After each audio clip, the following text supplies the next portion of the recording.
Tony, my friend. You're still missing the music, aren't you? You're still missing. No. This time I prepared for it. This time I knew that the music wasn't going to be there. But for like the first 3 episodes into the quarter or whatever, the lack of music caught me off guard.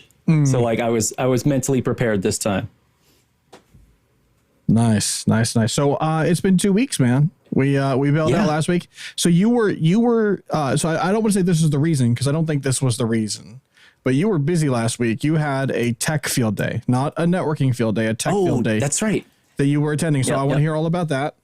And like we got to, we were planning on doing a show last week, like, right? Like just, it was right up until, and I was exhausted. You were exhausted. It's like, this is just not going to happen. So we built that in for ourselves. And so we took advantage of what we built in for ourselves and said, we'll do it next week.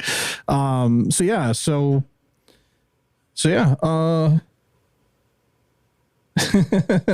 already getting asked what happened to the beard. I'm assuming that's to me, or is that to you? Got to be this one. Yeah. Yeah. It's got to be this, because the week before last, right, I had the beard. Right. I don't know if that's when I did the Amish shtick or not, but yeah, I had the beard. Anyhow, I grew the beard starting kind of like January. I just kind of like missed shaving on January 1st. And I was like, you know what? Screw it. I'll just grow out the beard until this whole thing is done, this whole pandemic or whatever is over. And what I reduced to was, I will shave off the beard after my second vaccine, has been taking full effect. So that was last week. And and I shaved it off. And you know what? I just kind of got tired of it. I got tired of having food in my beard, and this is my thing. So this can make me sound as like unmanly as possible, right? But I can't do the mustache for that reason. Like when I start getting my mustache hair in my mouth while I'm eating, I'm like, no, it's too much. And that was one of the reasons why I shaved it in that sort of like Amish style, or that Abe Lincoln.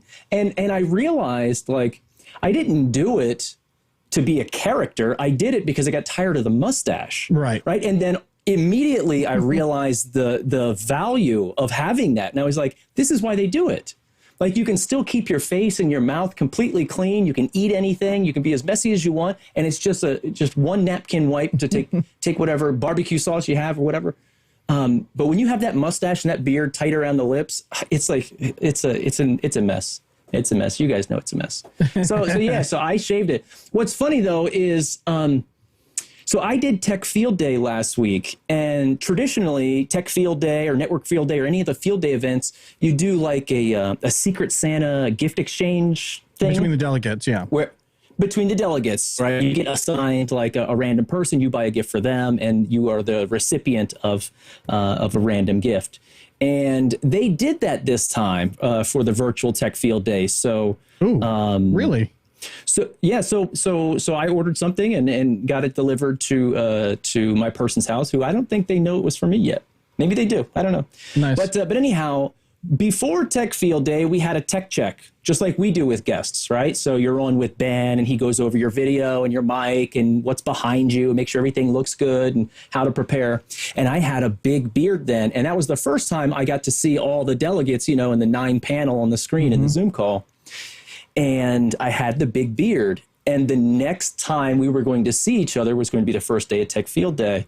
Well, my gift arrived just before the first day of Tech Field Day. And it was a beard and mustache care kit. Okay. Fancy stuff. And I had shaved it off that day, hours prior to receiving the gift from Amazon. So I said, when I was in the Zoom call, I'm like, I don't know who sent me this, and I don't mean to, offend anybody, but I shaved before this arrived. Had it been the other way around, maybe I would have kept the beard throughout Tech Field Day. But yeah, so the next time I grow out a beard, I got some care products, some fancy care products to use. Yeah. Since obviously I have no other place to use product. My care product is just get rid of it. That's the thing. So Chris Cummings says, 10 years later, here I am. He says, that's how it all starts, Tony. It's the whole, I'm going to do it until, and he says 10 years later, and here I am.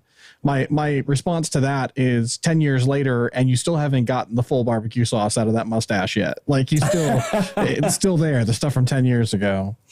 No, let me tell you, Chris's beard is strong. He's got a strong beard game.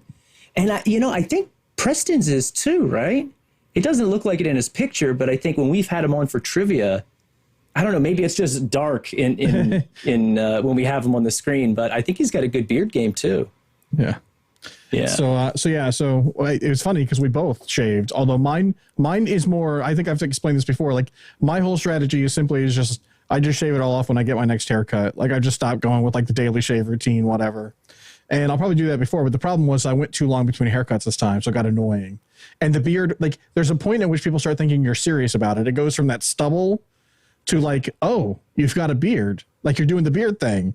And I cross over that line again, and so I got to take care of that. So this is not the beard show. We're here to talk about networking and other technology. So Tech Field Day, how was it? Tech Field Day was really cool. So Tech Field Day is not Networking Field Day, obviously, where Networking Field Day is a focus on networking companies, networking technologies. Tech Field Day is a mashup of all of the field days. So we got a little bit of storage. I didn't see. It's not. I shouldn't say it's a mashup of all the field days. It's a mashup of some of the field days. So there was some networking presentations. There was some storage presentations. There were some hardware and chips and stuff like that in there. So obviously the networking stuff spoke to me a little bit more closely than the others did, but. Actually, I was really blown away by at least one company, and I think the consensus among the delegates we were all blown away. They opened their presentation with something that we were all kind of like, yeah, right. Yeah, show me. You know what I mean? And just a little bit into their presentation, they delivered the goods. And it was something that was like, well, wait a second, how'd you do that? Where's the magic? How are you making that happen? And that's exactly the kind of presentations, that you want, the ones that, leave you questioning and want you to, and you're begging for more because you got to figure out how it works. And so that was really cool. So I definitely recommend everyone go check it out, techfieldday.com. It was Tech Field Day 23. It was just last week. That presentation was from Vicinity, which I believe is a new company. Or newer company, and they had a really cool product. I'm not even going to begin to try and reduce their technology to a simple explanation. Just go watch the video. It is super cool. And, if you like that video, then watch some of the other ones. We had tons of cool presentations throughout the 3 days. That's really funny. I feel that way about 128 Technology, they were acquired by Juniper. And is part of Juniper's SD-WAN story now. And 128 Technology was one of those, like the first time we saw them at Networking Field Day, I was like the token SD-WAN guy, which shocker, right? And so like basically we got through the presentation and I was really the only one asking questions.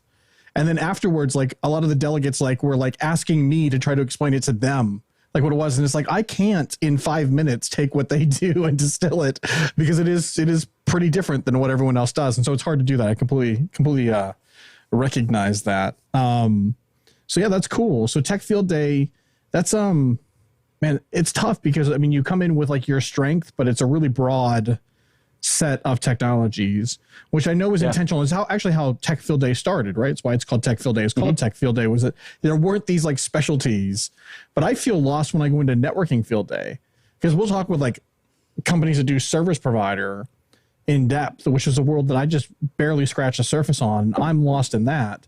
Like if you were to have a conversation at the depth of a field day conversation around storage, like it stores stuff. It's fast. Got it. Like, beyond that, like that's the level of my depth when it comes to some of that tech.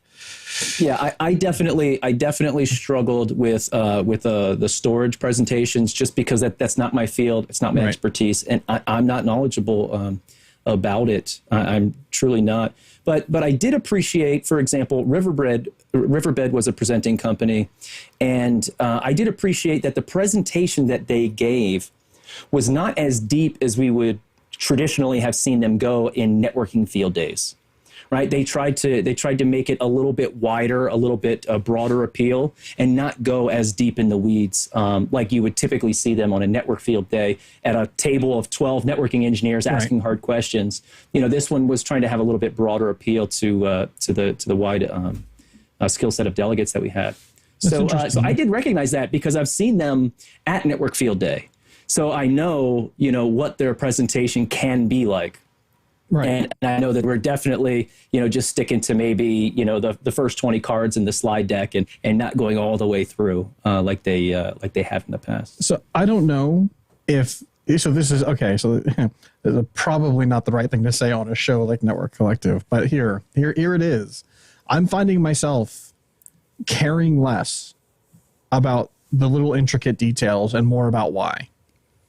And it could just be a function of my job. Because I get to have conversations with very large companies and talk about technologies and where they fit and talk to them about how they integrate them in and use them and get the value out of them.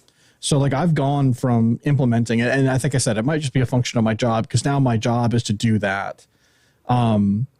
It's a much harder conversation. So when I see a company nail that conversation, when they can get the narrative and the why and not overdrive it, like the idea is just like really explain the benefits. Why someone should care about this thing, because there's so many things. Everyone wants you to care about their stuff. If someone can tell that story and actually get me to care about their stuff, and maybe also this is just the cynic in me. Like I usually enter these presentations, I'm like, okay, what rehashed garbage are we going to hear about this time? I'm really not that bad, but you know what I'm saying? Like, oh, sweet. You're doing an overlay network. That's original. I'm waiting for the why should I care about what you're doing? And so Riverbed does some interesting things, and I think that they get that message right a lot. And I also know that Phil presented, didn't he? He did. Yeah. Phil Gervasi, right? Phil presented. And Phil is such a good presenter. He just has that natural quality. What do you call it? Like the gift of gab. You know what I mean? He has that ability just to carry a conversation. Yep. He presents very well on screen, but he got hit with a bunch of questions. If I'm trying to remember, Tech Field Day is a blur. It always is because you're just beat over the head with presentation. But if I remember correctly, he got hit with a bunch of questions sort of back to back, and that can kind of throw you off your game. Yeah. If you're not prepared for them. So, but it was definitely cool. And in fact, Riverbed surprised me because I worked with them years ago implementing WAN optimization. And, some of the hardest parts of WAN optimization are certificate management and joining the network boxes to AD because you're sort of crossing the silos, the domains of knowledge in large organizations. And that typically doesn't happen very often. Everyone stays in their lane or supposed to. And Riverbed has a interesting new approach to that I thought was really cool. So definitely go watch the Riverbed videos on techfieldday.com. They have an agent that they're using, and I don't know if agent is the right word or what they actually call that product, but it's actually on the endpoint itself, and it makes it so the certificate management is not a problem the way it was before. Yeah, a lot of people are starting to get that story together, which is good because it's been such a painful thing in every organization is certificate management. And so that's starting to at least become a better story. It becomes harder when you have to manage them yourselves. There's still some old and archaic rules around federal and secure networks in those spaces where they still have to deal with the old painful ways of doing it. But if you can cede some of that orchestration to your vendor, there's some great, SD-WAN requires it if they're doing really solid, secure connectivity. We see it in WAN op, we see it in SASE, we see it in a lot of different areas. And I think that troublesome area of networking is finally getting some polish because we're now depending on it a lot more than we used to. So that's cool. And also, if you didn't know, Riverbed, are you melting, Tony? I am. It is hot in here. It is so hot in here. It is hot in here. I went from heat to air conditioning in 2 days. The shift was pretty dramatic. Yeah, I'm with you. Both on the East Coast, we're getting the similar weather patterns. But if you didn't know, Riverbed does a monthly podcast with us. And so if you haven't checked it out, you should. Their content's actually really good. And they're releasing some good stuff. They've done 3 episodes, I think, so far, and the 4th one coming out in just a couple of weeks. And so... Yeah, I really liked their last episode with John Piddle, I believe. John Piddle, and I mentioned this on Twitter. He gives an awesome talk at Sharkfest. So if you want to deep dive that, go on the Sharkfest YouTube, search for John Piddle at Sharkfest US last year. Was really awesome. Just blew my mind away. So Riverbed, he works for Riverbed, and they had him on the podcast. That gets released on Network Collective. So it's very cool. Awesome. Very, very cool. So news, I think we wanted to talk about some news stories. Yes, there's been some big networking news and stuff going on lately. There isn't always. No, there really isn't. Sometimes there is, and that's when we want to bring it up. Right. So what do you got, man? So this news story that I've been tracking, was reported by the Washington Post, and it was reported by the Washington Post, I think, on Saturday. It might have been Sunday, and it kind of stems from a blog article from Doug Midori over at Kentic. So if you go to Kentic, click on blog, it should be the most recent blog they have published April 24th. It's called The Mystery of AS 8003. Kentic's great and for so, this. I love some of the stuff that they do, yeah. Kentic is also a Tech Field Day presenter, not from last week, but from Networking Field Day. And if you're interested in sort of net flow around ASPath Association around the world, really a global view, they have an awesome product for that. That's really fast and really responsive. So this blog is a pretty short blog, a really easy read, just a few minutes and you're through it. But the boiled down version of this is the DoD holds tons of IP space and IPv4 and IPv6 space, which has traditionally been completely unused. Yeah. So the DoD doesn't use all of their assigned IPv4 and IPv6 space, the IP assignments that they are registered to, right? Registered to DNIC, the Defense Network Information. They don't use all of it. In fact, some of it has never been advertised ever in the history of the global routing table. And there's lots of BGP monitoring tools and companies and stuff out there that have the history and have never seen these prefixes, and they know that they're assigned to DoD and that they've never made it into a routing table. So what happened recently was this autonomous system 8003 started advertising some of the DoD's IP space, and this looked very familiar, right? It's not uncommon for an autonomous system to sort of pop up and start advertising space that doesn't belong to them for a short period of time. Normally, this is done in step with some sort of malicious program, with serving malware, or most commonly serving spam. Spam email is a huge use case of this model. BGP hijacks have all kinds of use cases, right? We've seen crypto intercept. We've seen just overall traffic intercept. It seems to be a favorite technique of a lot of intelligence agencies if they can't get a tap, which we'll be talking about taps here in a little bit. But if they can't get a tap on a wire, like they'll just we'll just reroute the interesting stuff to us, and then we'll let it go on its way.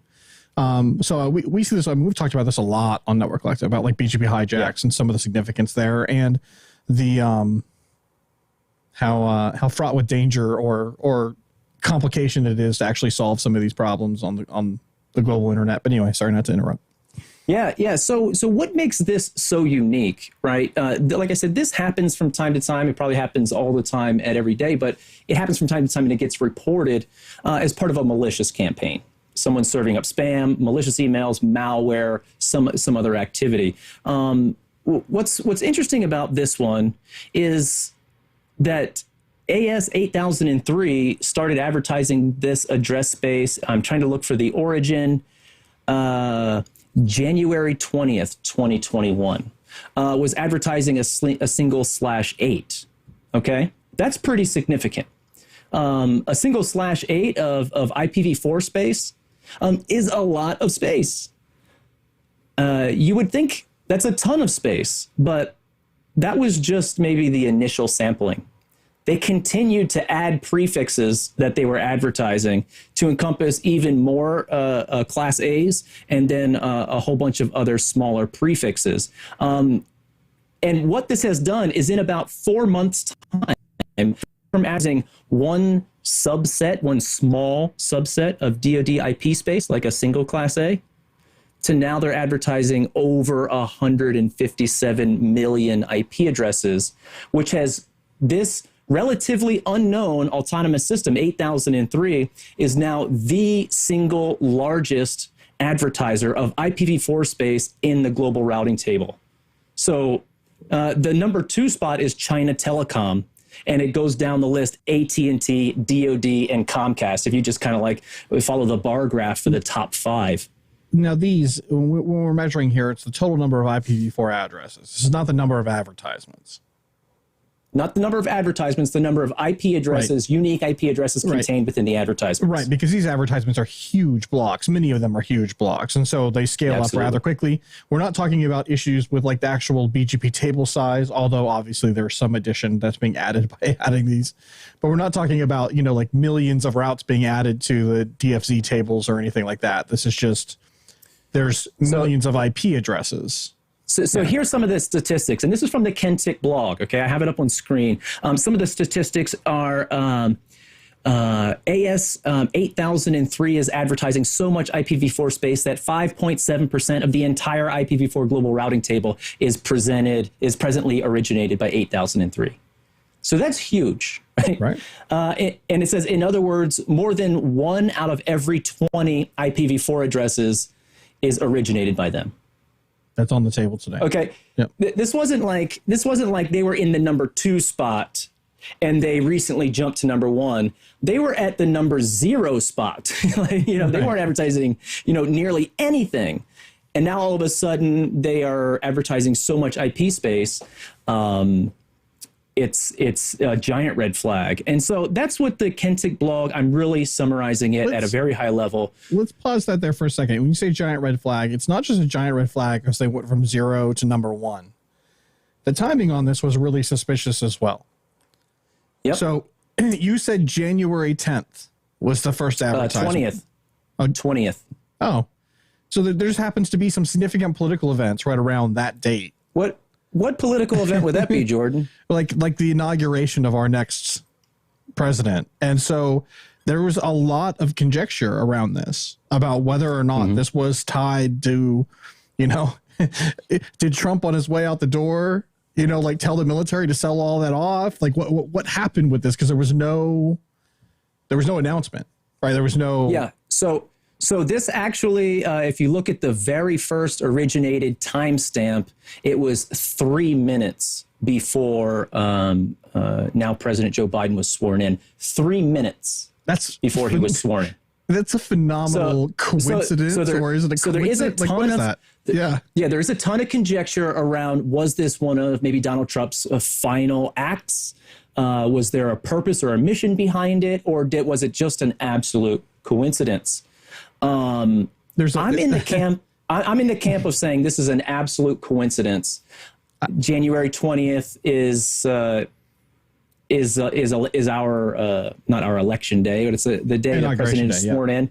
Yeah, inauguration day. I think it's an absolute coincidence. So President says Trump doesn't know enough about networking, and I agree with this. Like I do. It's not Trump. Let me rephrase this. I don't think Trump knows enough about networking. But there are people in the DoD who are aligned with Trump politically, who might have something they wanted to do and got presented, and it was like a last minute thing. Although, Tony, I completely agree with you, because I tend to believe that the simplest explanations are usually the right ones, right? Like it's just a coincidence. Because did we all work through the inauguration? Well, most of us did. Like we did changes that were related right around that time too. They mean nothing as it relates to the inauguration. It's just coincidental. It is just really interesting that this space that had been unadvertised for so long, all of a sudden started getting advertised right around the same time, and that led a lot of people down interesting rabbit holes. And I don't, I'm with the. Well, we've heard more.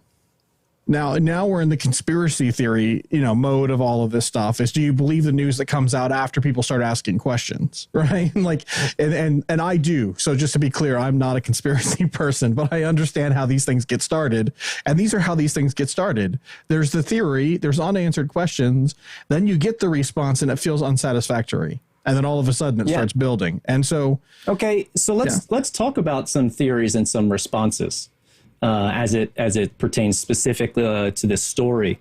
So this was brought up in the Nanog mailing list. Okay, this was obviously noticed by anyone who's watching their routers, who's maybe paying attention, has the ability to see this in the global routing table. This isn't a secret, right? Anyone who manages an autonomous system has this same information.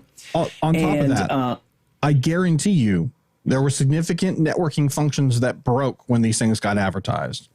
I have worked in multiple networks that have felt the freedom to use DoD space because it'll never be used. It's just IPv4.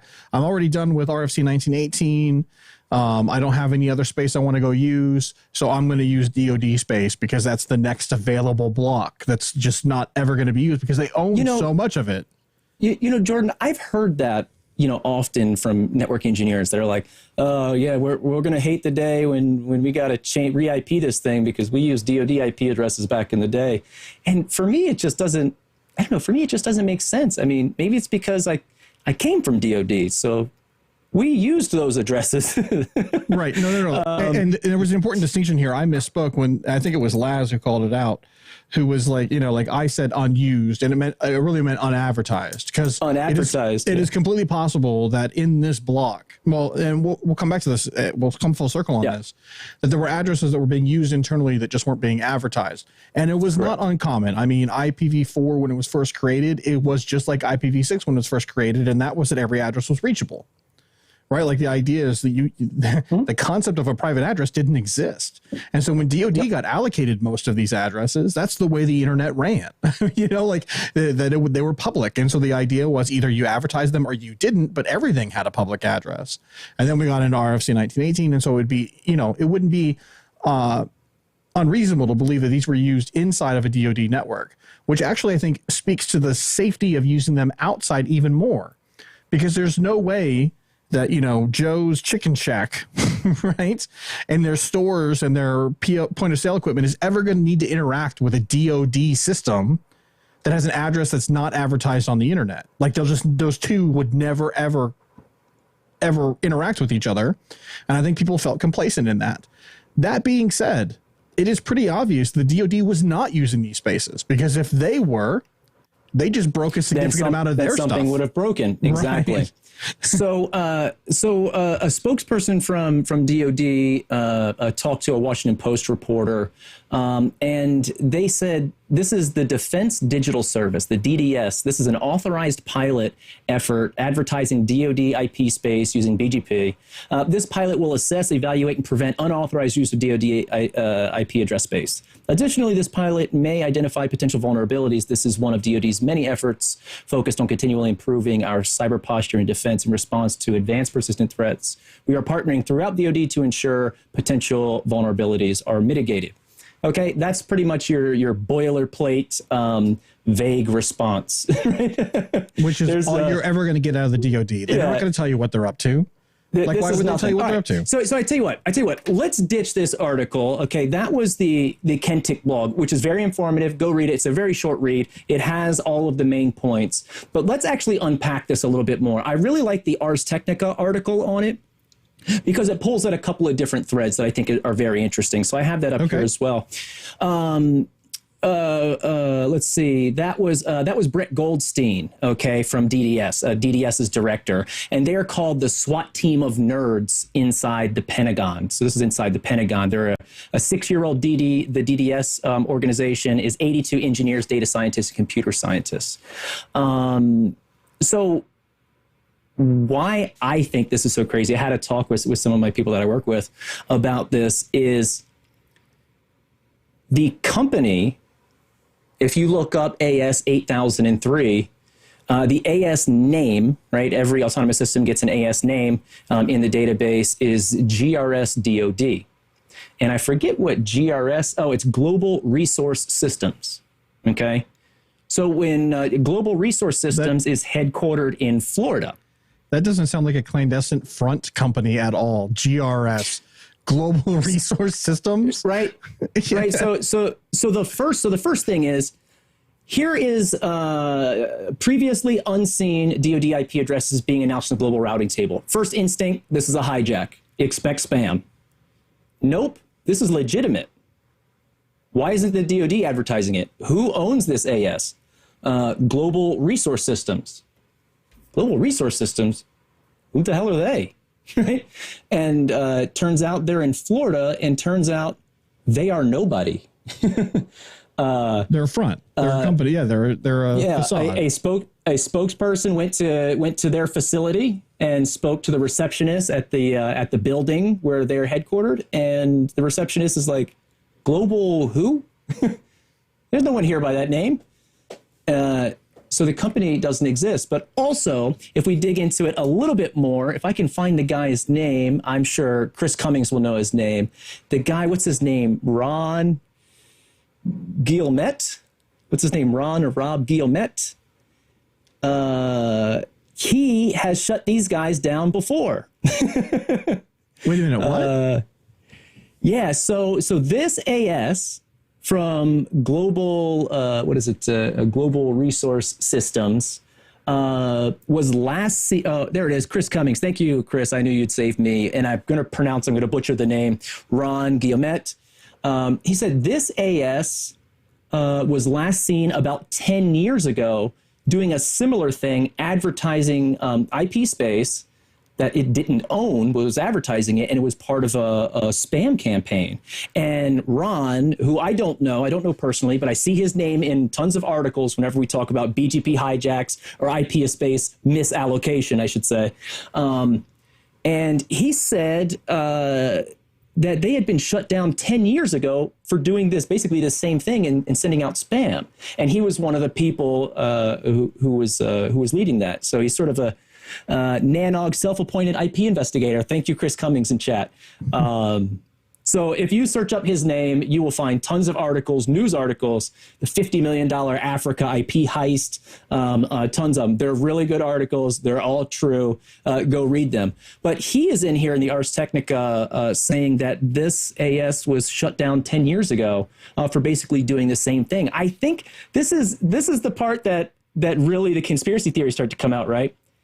Who are these people? Where are they from? It's you've already said it a bunch of times, Jordan. Like, this is a shell. This is a shell company. It's a front. Mm-hmm. Who's fronting it? Right. Like, who is it fronting? DoD who's it fronting in front of? Yeah. Yeah. You know, what's really going on here? So there's a lot of speculation about what they might be doing with this IP space, right? Of course, they can advertise it, and now they can put a bunch of collectors, and anyone who tries to talk to those IPs, they can just hoover up all that intelligence. Yeah, it's a gigantic that's what they're doing. Yeah, that's what I have to assume is what it is. But wait a second. I mean, there's already tons of honeypots out there, public honeypots already doing the same thing. Right, but they're not focused on DoD IP address space. So it doesn't matter. It does matter, because the general honeypots are out there to figure out what's happening broadly, like what malware is out there propagating automatically. These are looking for targeted attacks. If this is okay, so here's this extending the theory. This is a honeypot. The honeypot is out there. Nobody really wants to take ownership of it because they don't want it to be known as a honeypot. So they're just kind of like try to do it as secretly as possible. And of course, all the geeks on the internet can't let that be. They've got to notice the fact that, 10% of the world's IP space just got advertised. So like, I mean, like, or whatever it was 1 in 20. So 5% of the world's IP space just got advertised overnight. And, we're neurotic enough to not let that go. Right. But like ultimately, this is going after people who are targeting the DoD, which is not going to hit the normal honeypots. So if you have foreign intelligence agencies, you have whatever who are trying to get information, they're going to be smart enough to go to Aaron and do a lookup and see what addresses are assigned to the DoD and constrain their attacks just to those DoD addresses, in which case all those other honeypots are worthless because they're endpoints. Okay, but now, because first of all, the global routing table, which I've learned from Network Collective and the brilliant minds who have come before me, is nothing but a global distributed database that everyone has, the same information in their own viewpoint. Okay, so now where everyone's seeing, I would just stop communicating with anything destined for any IP space originating from 8003.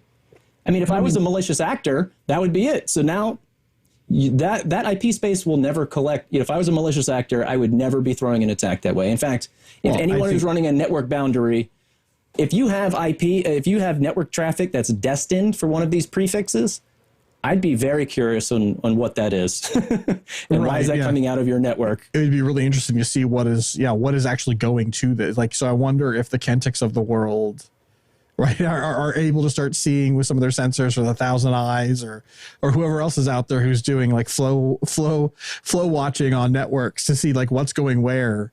Like, I wonder if they're building filters so you can see like which of your devices are talking to this network. Yeah, and even on the flip side of that, God forbid, I should never see traffic originating from that IP space and coming into my network. You know what I mean? So now, there's not even supposed to be computers sitting behind them. It's supposed to be a big collection honeypot, right? Well, we don't know. I should never see traffic. We're assuming a lot here. It is. It's still shrouded in mystery. But yeah, my point is now that this is obviously known and has become a big story. Washington Post picked it up. All the tech websites picked it up as well. I think I'd be watching it. I'd be looking at the boundary. I think it's going to stay out there for a while because they don't want to acknowledge the fact that they got caught, and it's going to disappear quietly in the next 6 to 9 months. So that's what I wanted to say is like, okay, if this was a honeypot, then why would you originate it from some company that no one's ever seen? Because someone's going to look it up. They're going to see GRS DoD. They're going to say like, wait a second, this doesn't make sense. Just advertise it from your boundary routers that the DoD's advertising the rest of its reachable IP space from. That makes sense to me. Therefore, it blends right in. You know what I'm saying? You VLAN that sucker off and tuck it into a full PCAP, and you got all the capture you need. That really generic statement that we kind of just blew off, coming from the DoD is accurate, that they've hired somebody to do this. So rather than routing all of it to them and then having to hand it off, they just say, okay, we give you permission. You can advertise our space and it will all come to you directly. Chris Cummings says another theory is that they are starting to advertise it to begin the selling off process. I say that is the highest level of wishful thinking, because this has been one of the big for those who are proponents for the continuation of IPv4, people who think that IPv6 is still 20 some odd years after it was created premature. They say there's tons of unused space, and it's 100% true. So when I say unused here, I'm actually meaning that word, not unadvertised, unused space. So from an efficiency perspective, there are so many blocks that are just straight up not advertised or not used in the global table in IPv4. But the biggest one is DoD. We know they own a bunch, and being a public entity, they're sitting on billions of dollars. Right. So like this is the thing is if they were to sell off these blocks right now, they're worth billions. And so we say, well, wait a minute. Why are my tax dollars paying for it when you have these resources? There are billions of dollars. Like now billions in the course of the budget of the DoD is pennies. Right. Nothing. But I can see why people get worked up about it, because it's like, why do we have all these assets and then we just don't sell them if you're not using them? And then also the other side of that argument is that you would prolong IPv4. What happens if you release, 10, 15 more /8s? Like that's a significant amount of time that ISPs could keep doling out IPv4 addresses to people that we could give allocations to small companies /24/20 threes and so on. Like, I mean, like that's, I don't know how long it continues off, but I know a /8. I remember when we were down to the last /8, and it was months between when the last /8 became available and when the last /8 was exhausted. Right. And so like, I think that there's validity in that argument. There's no way the DoD is selling them. And if they were, they wouldn't need to advertise them to sell them. The people who know about addresses, the people who want their hands on those addresses are people who already know what they are and what they do. They don't need to like do a show and tell.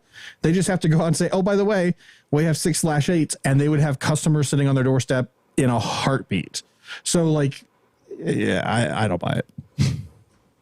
No, I don't either. But there's definitely Chris Cummins is calling me out. He says he thinks billions is a stretch. No way. Now I have to look it up.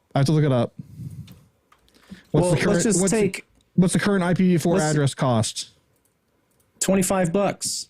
Is that what it is? So if we take 175 million, $30 and I'm going to times that. Marketing Group says times 30. I got 4 billion. Right. So I just did $25 an IP is $4.3 billion. Yeah. So don't call me out, Chris. I got you. I got the receipts. I did the math. I got the receipts right here. It's 6 years of the current IPv4 supply. Chris calling me out. Anyway. But wait a second now. Let's not discredit Chris. That's one smart cookie right there. So I'm sure he has a valid claim, but I think he's wrong in this regard.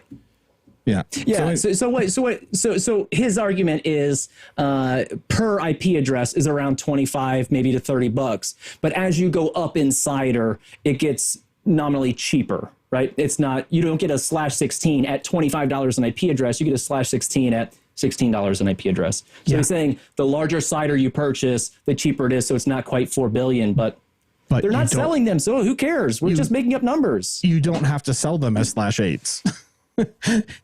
You sell them at whatever size you want, right? Like this is sounding like a drug deal.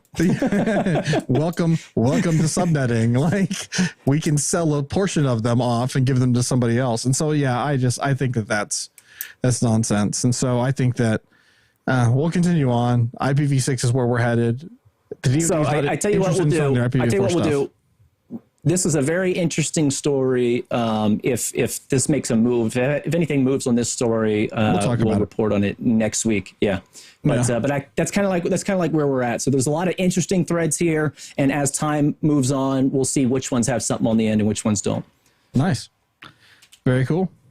So we've got Chris and Preston talking in chat, but we've got a bunch of more people watching. So I don't know if they're just not chatting or if they're elsewhere. Regardless.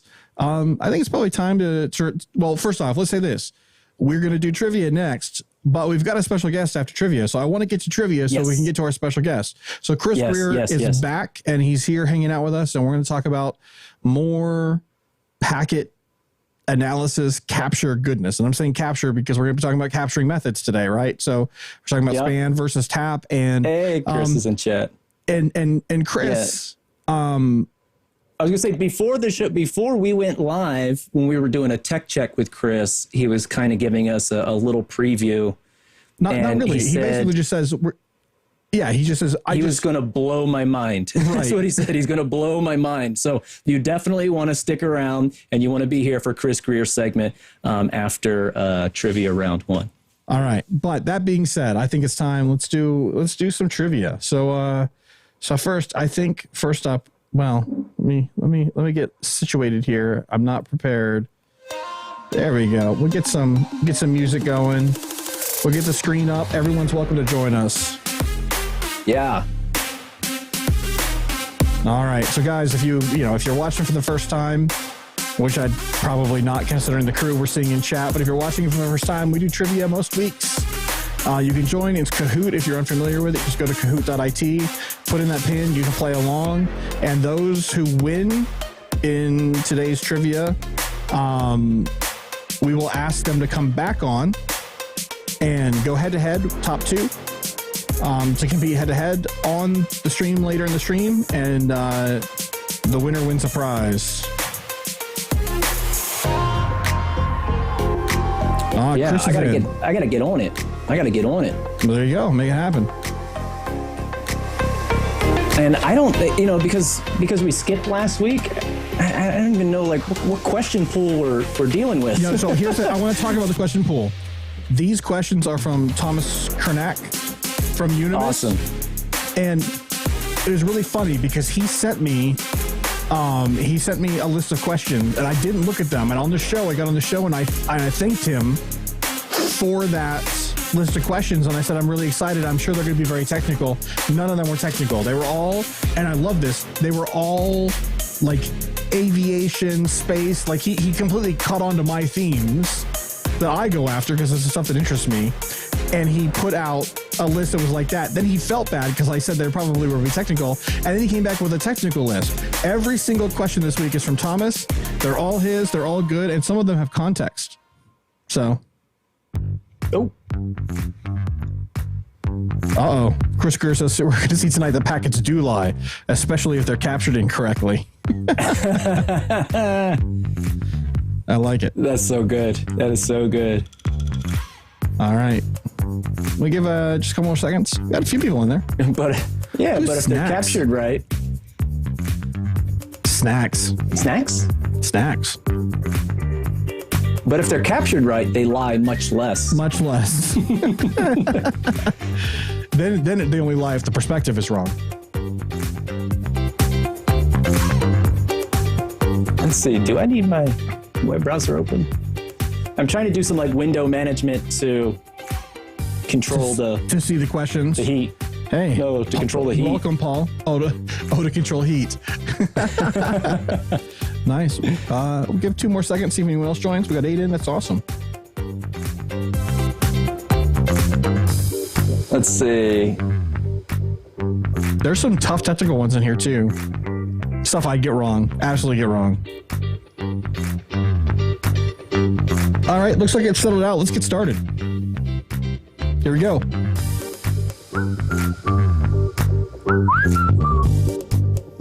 Definitely a downgrade.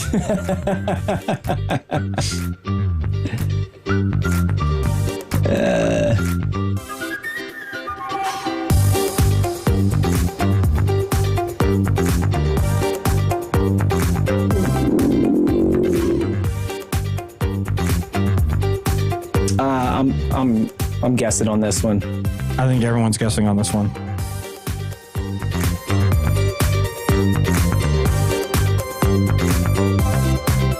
My answer's in. We got 8 answers. I guess we're waiting on somebody. 0 correct. Oh. Everyone was guessing. Nice. Wow. Nice. So context. It was a Russian lunar rover. The first one was lost when the rocket carrying it disintegrated on liftoff. And Lunokhod 1 landed on the moon in 1970. There you go. Wow. And wait. Way to go, Pete. Tom is in chat?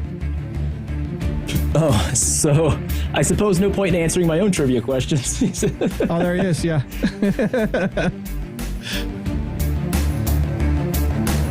This one's a little bit easier if you're paying attention.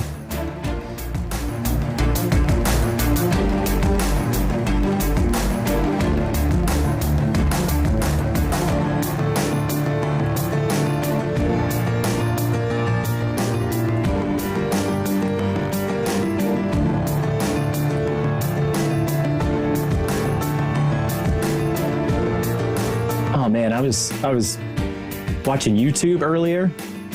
You know, it was like a suggested video, and God, I ended up watching this 8-minute video. It was awesome. It was this street musician playing Simple Man. Okay. But, you know, he does the drum. You know, he's got like a loop, like a little recorder, a little loop thing, and so he can play little segments and loop them. And he basically does like an 8-minute guitar lead and just nails it. Nice. And he just rocks the whole time. What?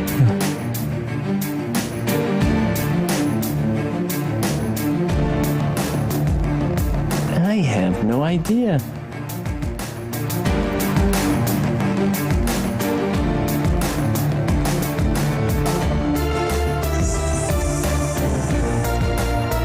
All right. I'm going with it. This is one of those technical ones I would have gotten wrong.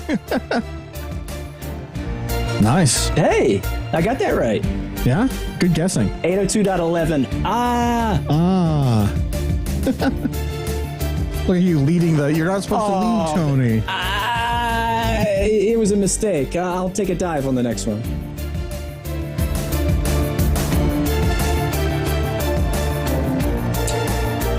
Do I have to take a dive on this one? This is one of Tom's? I thought this was one of mine. No. There was some overlap, I'm sure.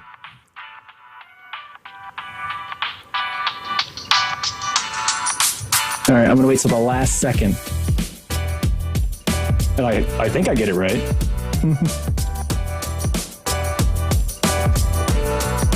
All right. I did not. I swear I will remove myself from first place as soon as possible.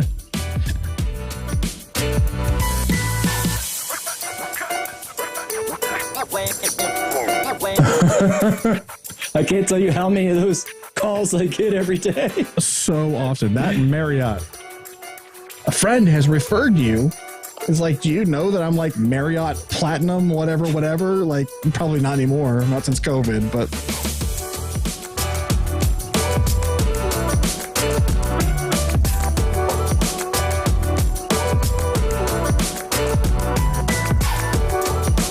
Anime.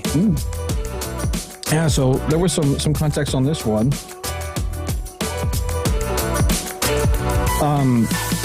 So Ghost in the Shell featured the main character, Major, plugging in 4 wires to the base of their skull in 1989 to access a digital world. So there you go. It's a complete copy. Wow. Snacks. I don't even know who Snacks is, but I love the name. On Fire. There it is, On Fire.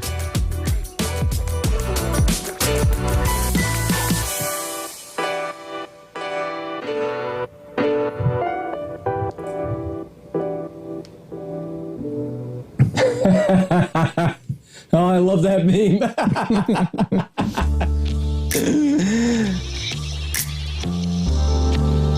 It's your song, dude. That's cool. Time to get hyped. It's a good one. It's a good one.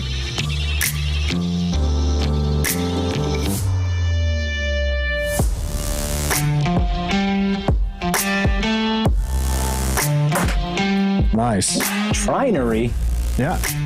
In the notes, he included notes for every question. He goes way above and beyond what I did. It's why a tricoder Someone get that man a beer. It's called a tricoder. So it says trinary computers actually existed in the early computer history as well, but signal clarity and error corrections were problematic. Binary is much easier on early hardware. So there you go. Wow. You're heading in the right direction, Tony. Let our listeners play. Wow, that was a big jump up. Yeah. Snacks got knocked down. It's Preston, I think.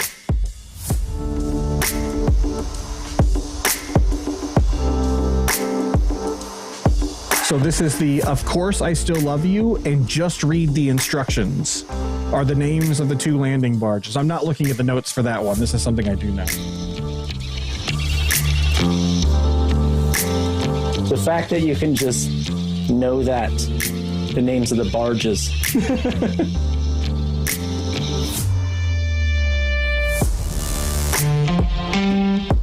Nice. I'm not the only one who knows this, Tony. They came out of sci-fi books. I guessed.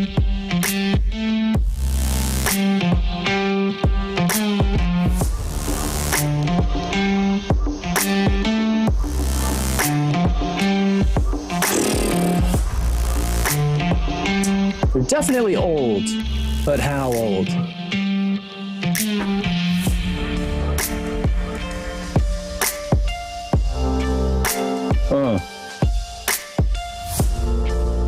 So Thomas, are you calling me out? Did the downfall of Gravitas, do they have a 3rd landing barge?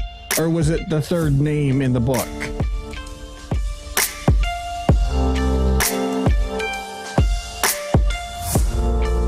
Wow, a lot of guesses for 1931. Hopefully Thomas is right about that one. John Fleming. All right. there's some switch out in the lead here. It's in construction. What was the production budget of the original Star Wars in 1977? There you go.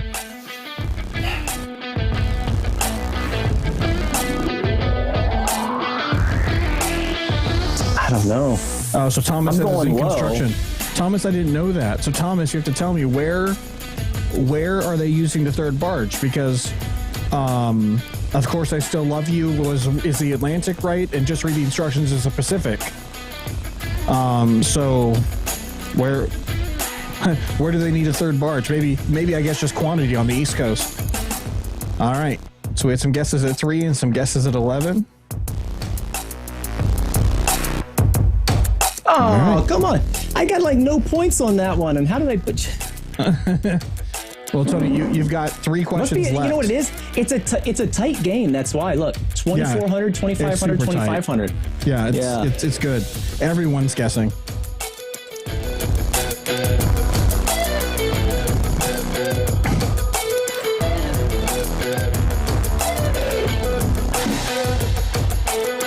So when was management frame protection brought in? Tony's like, I know this. No, I think so.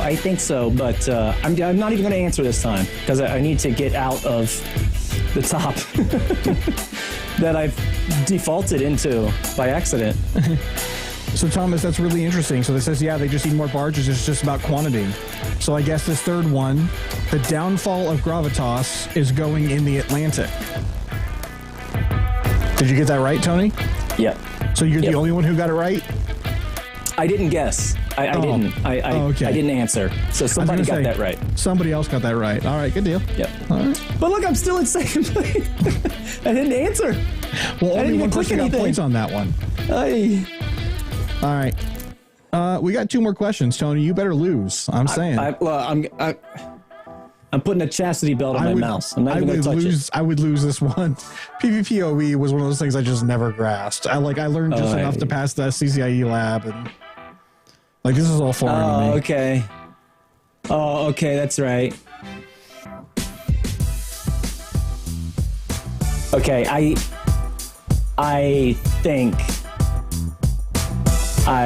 think I know this one.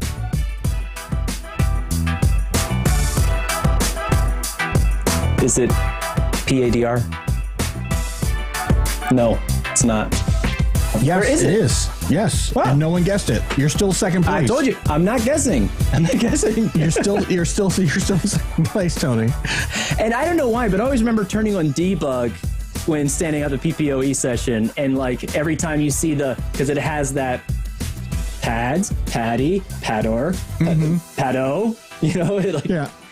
It has that sequence. I had that memorized at one point. I just don't anymore. All right, here we go. The Concorde. So I'm really disappointed that is as small as it is. That meme.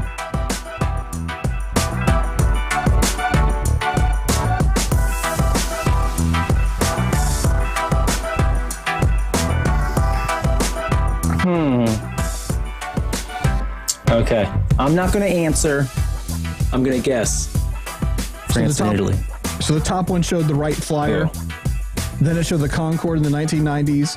Then it showed a 737. And it was a SpongeBob reference at the bottom. It says, Squidward, you downgraded it, didn't you? All right. We got some good answers. Will you have gotten that right, Tony? No, I was wrong.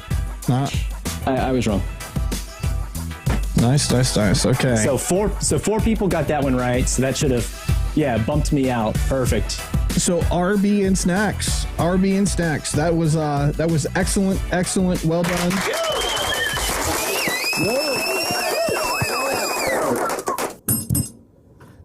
Oh, we got the bell Excellent going. Work. You got the bell going. That's the only sound effect I have. and Chris Greer came in there at the end, but Chris Greer has an unfair advantage, and I don't know if he knows it or not. Because he's on the stream, as we're doing this, so he doesn't have the delay. So I wouldn't have allowed him to be the top two anyway. So RB and Snacks. I don't know who you guys are. So if you can let me know. Well, I got RB. Awesome. Okay. And whoever Snacks is, if you can let me know. If you're in the Slack, shoot me a DM in Slack. If not, shoot me an email, jordan@networkcollective.com. And we'd like to have you both on to go head to head to do the finals. 5 questions, doesn't take a long time. It's a lot of fun. And this is the last Wednesday of the month. I've lost track, Tony. We have to go back and actually look at this is the last of the month. This should have been the finale, but we didn't do the finale last month. I think we're going to have to do next month where we just bring back all the winners and have to a battle royale or something. We're going to have to figure out some way to make it legit. Right now we've managed to get our schedule right once out of 3 months. So doing well with trivia. So whoever Snacks is, let me know. Again, if you're on Slack, shoot me an email. If not, so Tony, do you want to introduce our guest tonight? Yeah, sure. Absolutely. So tonight we have Chris Greer back, Chris Greer at Packet Pioneer. Really, really awesome Wireshark packet analysis. So Chris, thanks for joining us. Thanks for coming back. And we're always excited to have you because every time you come on, me and Jordan and I, we both learn something, and so does everybody else. And it's super, super cool. So thanks for coming on. Are you muted, I can't hear him, Jordan. I can't hear him, Jordan. Chris, are you muted? I have you unmuted. He probably put himself on a safety to make sure that he didn't talk while we were all doing it. No? Hold on. Let me double check my audio. That could be on me. No. Chris, you talking at us? Yeah, check your mic, Chris, because now that you got the headphones, I don't know if you're using the boom mic you have in your room. Guys, am I on now? There you are. I'm sure you said something brilliant in that time when we couldn't hear you. So we're just going to assume that whatever you said was... Does it sound okay? Yeah, it sounds great. Am I coming through all right? Yeah, absolutely, okay, man. Yeah. Hey, great to be here, you guys. Thanks for having me back. It's always good to have you. Like Tony said, I always learn something. Tony says he always learns something. And everyone who watches is just thrilled to to get a feel for what you have going on. And you kind of teased us with this week's. And you said you're going to blow our mind with what you brought to the table. So, I mean, the bar's already set pretty high. And then you just voluntarily lifted it up some more. So good luck. Man, when Tony, I heard him earlier, he's like, I'm going to have my mind blown. And I don't know. I think what's interesting about this whole topic about capture is just, and for me, when I first saw how little I could capture with a reliable traffic generator aimed and just blasting traffic at my laptop, I mean, I was blown away the first time I saw it. So definitely interested in or excited to get into some of that with you guys. All right. Right. So the argument is always, span versus tap or tap versus span, and the benefits or the disadvantages thereof. And, while I think we, if we've been in the industry long enough, I think we have these assumptions already, right? That taps are going to give you the most pure copy of the traffic that you're going to be able to see, and that spans there's queuing. It's coming from a switch, right? So there's queuing involved. There can be collisions involved. There's timing. There can be interfaces that are oversubscribed, and so I think we all know that sort of span is it can get you out of a jam, but probably isn't the preferred method, and that tap is always sort of preferred. So if you can, what's your rule of thumb, and how do you go about it? And do you have any products or tools and stuff that you go to? Like what's your go-to thing? Sure, absolutely. So first of all, I think in the packet capture industry, there's it's boiled down to 3 ways to get packets, right? You just mentioned 2 of them. Span, mirror, whatever the vendor calls it, or tap, which is a device that actually goes in line. You actually break the connection, put the device in line, snap it back in, and then that feeds to your analyzer. And that's a whole world. There's taps that can do a single connection. They can do fiber copper. They can do a bunch of different connections. They can aggregate traffic. They can filter it for us. So tapping and port aggregation is its own field, right? So that's the second way. And then a common way, a quick and dirty way that many people do it is you just install Wireshark or DumpCap or TCP dump on whatever, and you just do it directly on the device. So when it comes to what's the best way, it typically comes down to, for me, what do you have available and what has the least downsides?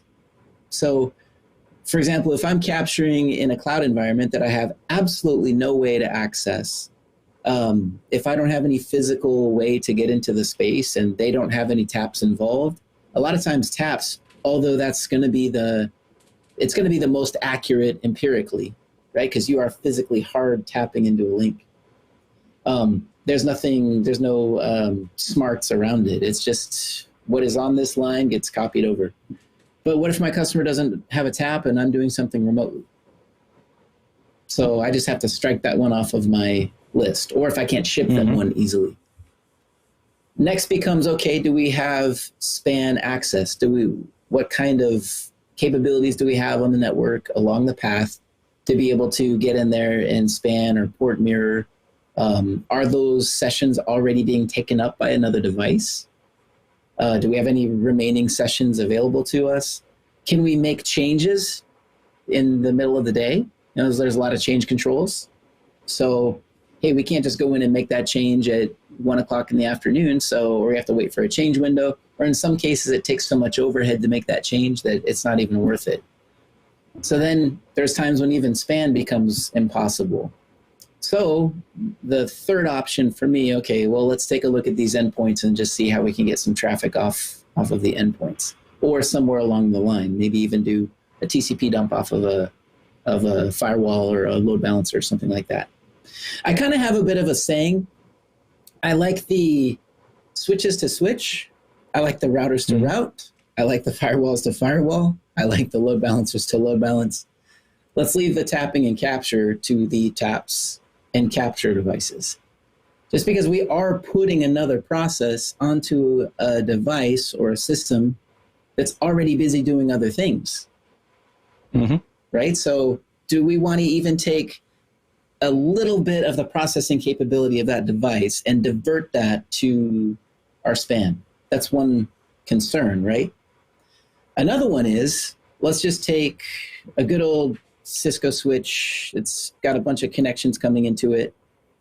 As soon as I involve a span, now I have to think about, I'm not just adding another process to this already busy device. Another thing is, how is that switch going to either prioritize, or where on the list of priority is span? It should be a low priority, is what the manufacturers claim. Like, oh, we get around to that. Our primary thing is keeping real traffic moving. And if we can, then we'll send stuff over to the monitor port. That's the claim. However, again, it's a statement that we read somewhere on a blog or on a manual, and we just hope that that's accurate. So even if that is true, okay, then spanning is a low priority. It's not going to affect your production traffic. Well, great. Now I'm getting critical data that I'm going to make decisions off of from a low priority process. So now, okay, am I getting everything that I expect to get? Am I truly seeing what happened, that packet train was being passed through that device? So I always, in the back of my mind, have a doubt when I see traffic coming off of a span, just because I'm involving an active piece of gear that is making a forwarding decision that could be shaping it in some way and sending it over to my analyzer. So I'll pause for a moment. Any thoughts, guys?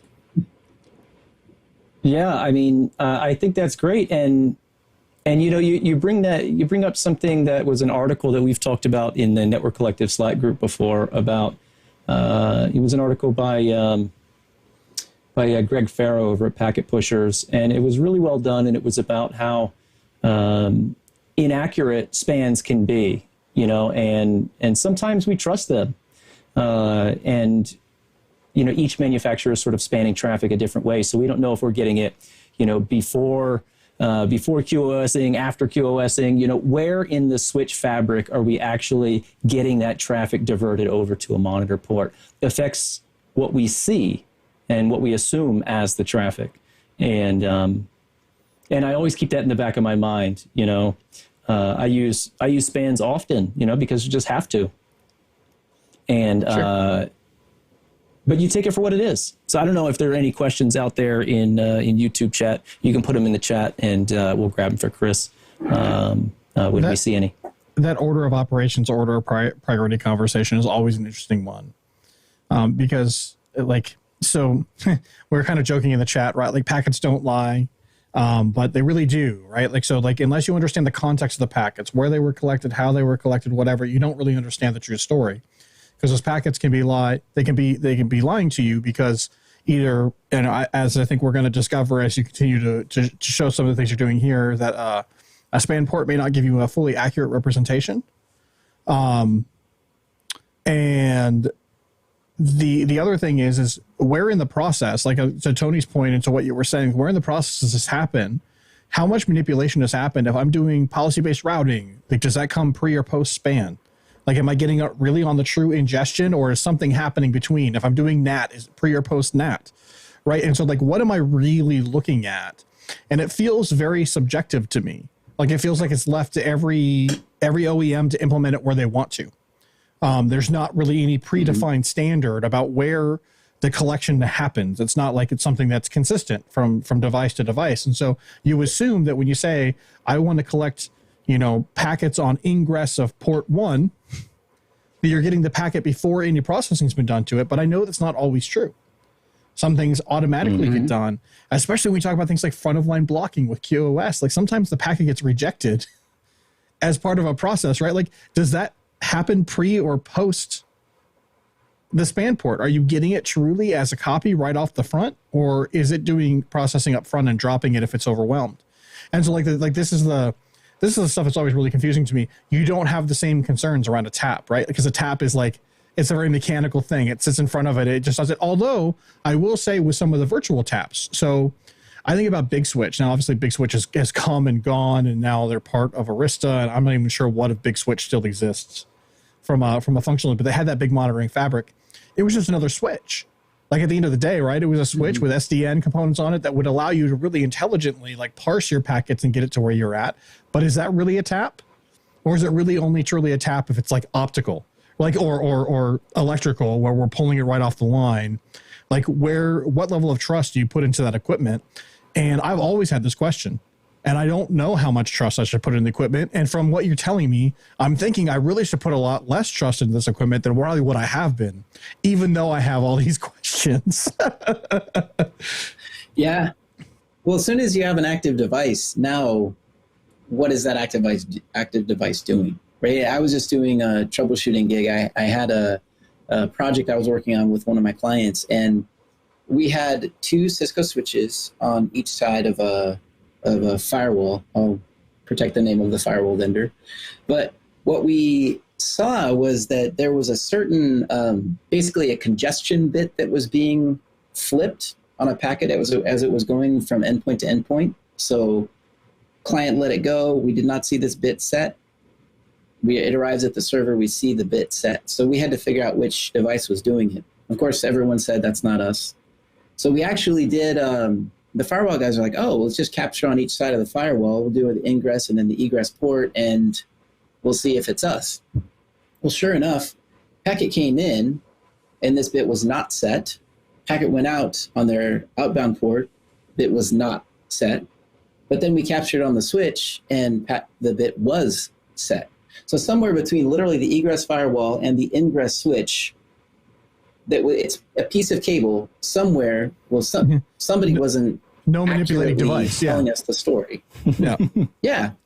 So I'm like, well, guys, we have to put a tap in here because one of those two is lying. Either the switch is adding it and then we're capturing it just after it adds it, right. or the firewall's adding it, but it's doing it after it thinks it let the packet go and captured that over to its little monitoring method, right? So it really was a clear case in point of it's up to the perception of at what point in the chain do we even have that process of spanning, right? What does that switch genuinely believe it's doing at what, there's, as we all know, there's 1,000 decisions that are made on a packet as it comes and goes, and it's processed and forwarded along. So at what point in that priority list is the capture, which is another reason why it's a grain of salt thing. I was going to say, right? that's a really awesome example. And it just drives home, it just illustrates that, the value of physically tapping cable versus doing some form of spanning or local capture from networking devices. Super cool. Absolutely.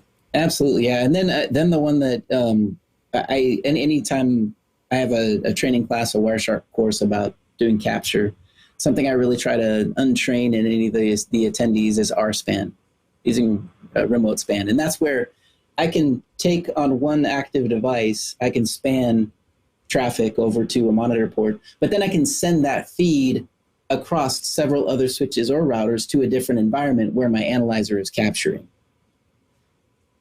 That's a big problem for me because here, okay, if my perspective of truth was on this device, and now, first of all, if I forward that to even an internal interface, I may or may not get the accurate picture. But then now I'm involving network congestion, latency, propagation. So what I capture from what actually happened several hops away could be wildly different. So that's just one. If anyone ever says, yeah, we are spanned and here's the trace, I'm like, just capture it again. My brain's going to have to fix too many. I'm going to have to fix too many problems in this capture file. I can't trust it. So that's another thing that I have to consider. Cool. Well, what if I show you a few tests that I've done? Yeah, you have some content prepared. So let's go ahead and pull up your screen, and we'll let you go at it. We'll interject when it makes sense. Yeah. So why don't you guys can tell me if you see this okay. Yeah, it's up there. So just so you know, you're in the bottom right. Looks good. And I can pull you out if need be, but try to keep your content up and out of that section if you can. You bet. Okay, awesome. Sounds good. So this is just let me just show you a test that I ran once. Now it's a test that's several years old now. And the reason is I'll talk about some of the hardware that I had at my fingertips to be able to do it. I actually was in a position where I had several hardware devices that I could use to capture. And a lot of times these are expensive tools to get a hold of, right? So I found at one time I had 4 of them at my fingertips, and I'm like, I want to do some actual, let's transmit with one and let's capture it at multiple points and see what these end devices do. So in this case, let me just talk about this example. So just a simple scenario. This is just a layer 2 environment between these 2 endpoints. One endpoint just sends a simple iPerf throughput test from one endpoint to the other. Okay. So what I did is I took a tap and I tapped the first connection and I sent that over to, it's a device called the OptiView XG. It's a device by Fluke Networks. It's since been acquired by another company, but this tool, it does hardware-based capture. I have one. I bring it around with me if I'm ever going out and I want to reliably bring packets into a device and have no doubt in my mind that this device captured whatever was sent to it, and that's the key word. If I'm capturing on a span, I'll still be up to whatever that span shows me. But if I'm on an OptiView with a hardware tap, that's about as reliable as I can possibly get for knowing the absolute packet truth that happened on that connection. Okay, so I tapped the feed, sent that one stream over to one OptiView. And then what I did is I set up a span. And what I did is I took the ingress feed, the one on the right, I copied that just one port to one port over to my a second OptiView that I had. And I captured the exact same stream of data, what hopefully was going to be the exact same stream.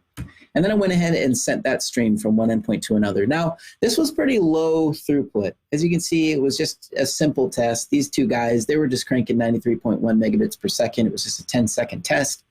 But what I thought was interesting was right away I could see that, on the, I didn't actually get this in my slide deck. Hang on a second, guys. Somehow this got to the very end. All right, so you can see here on the one on the tap, it caught 133,126 packets. The one on the span, however, caught 125,000 packets. Now, right there, 8,000 packets gone. So, not a very high sustained amount of traffic, right? This is only 93.1 megabits per second. You're not talking about a 10 gig stream. And there was a lot of things that this really triggered for me. So first of all, what would Wireshark show me? If I'm looking at the one that I captured off the span, what would it think that it saw? Well, a lot of times what you'd see is in Wireshark, it's going to perceive gaps in sequence numbers for one thing. So it's going to actually say, hey, previous packet not captured. Now, a lot of times what that does is especially if it's a TCP conversation, so you're going to see a black line with red letters, and you're just going to be pointing at that going, oh my goodness, this is packet loss, there's drops, this network is bad. Let's go ahead and blow this thing up and bring in forklift something else in new, right? So there's going to be a temptation to blame the network right away because you're going to see black lines and red letters unless we know how to read them. So what I've done is kind of got into the habit, if I do see a trace file that comes off of a span and I do see previous packet not captured in Wireshark, a lot of times I'm going to ask, okay, so first of all, this was captured off a span. What I'm going to do after that is I'm going to look for anything like out of order, dupacks. I want to see more black lines, red letters. Because if it was genuine packet loss somewhere on the network, then TCP is going to try to recover, right? TCP on the endpoints is going to go, oh man, something's lost, let's recover. Here's a retransmission. But if I just see in Wireshark a black line, red letters, and it's just previous packet not captured, and then everything moves along just fine, well, TCP is not trying to recover. So there wasn't any true loss along the path. Now, this is even worse. What if it's not TCP? What if this is over UDP? What if this is QUIC? What if this is a non-retransmitting protocol?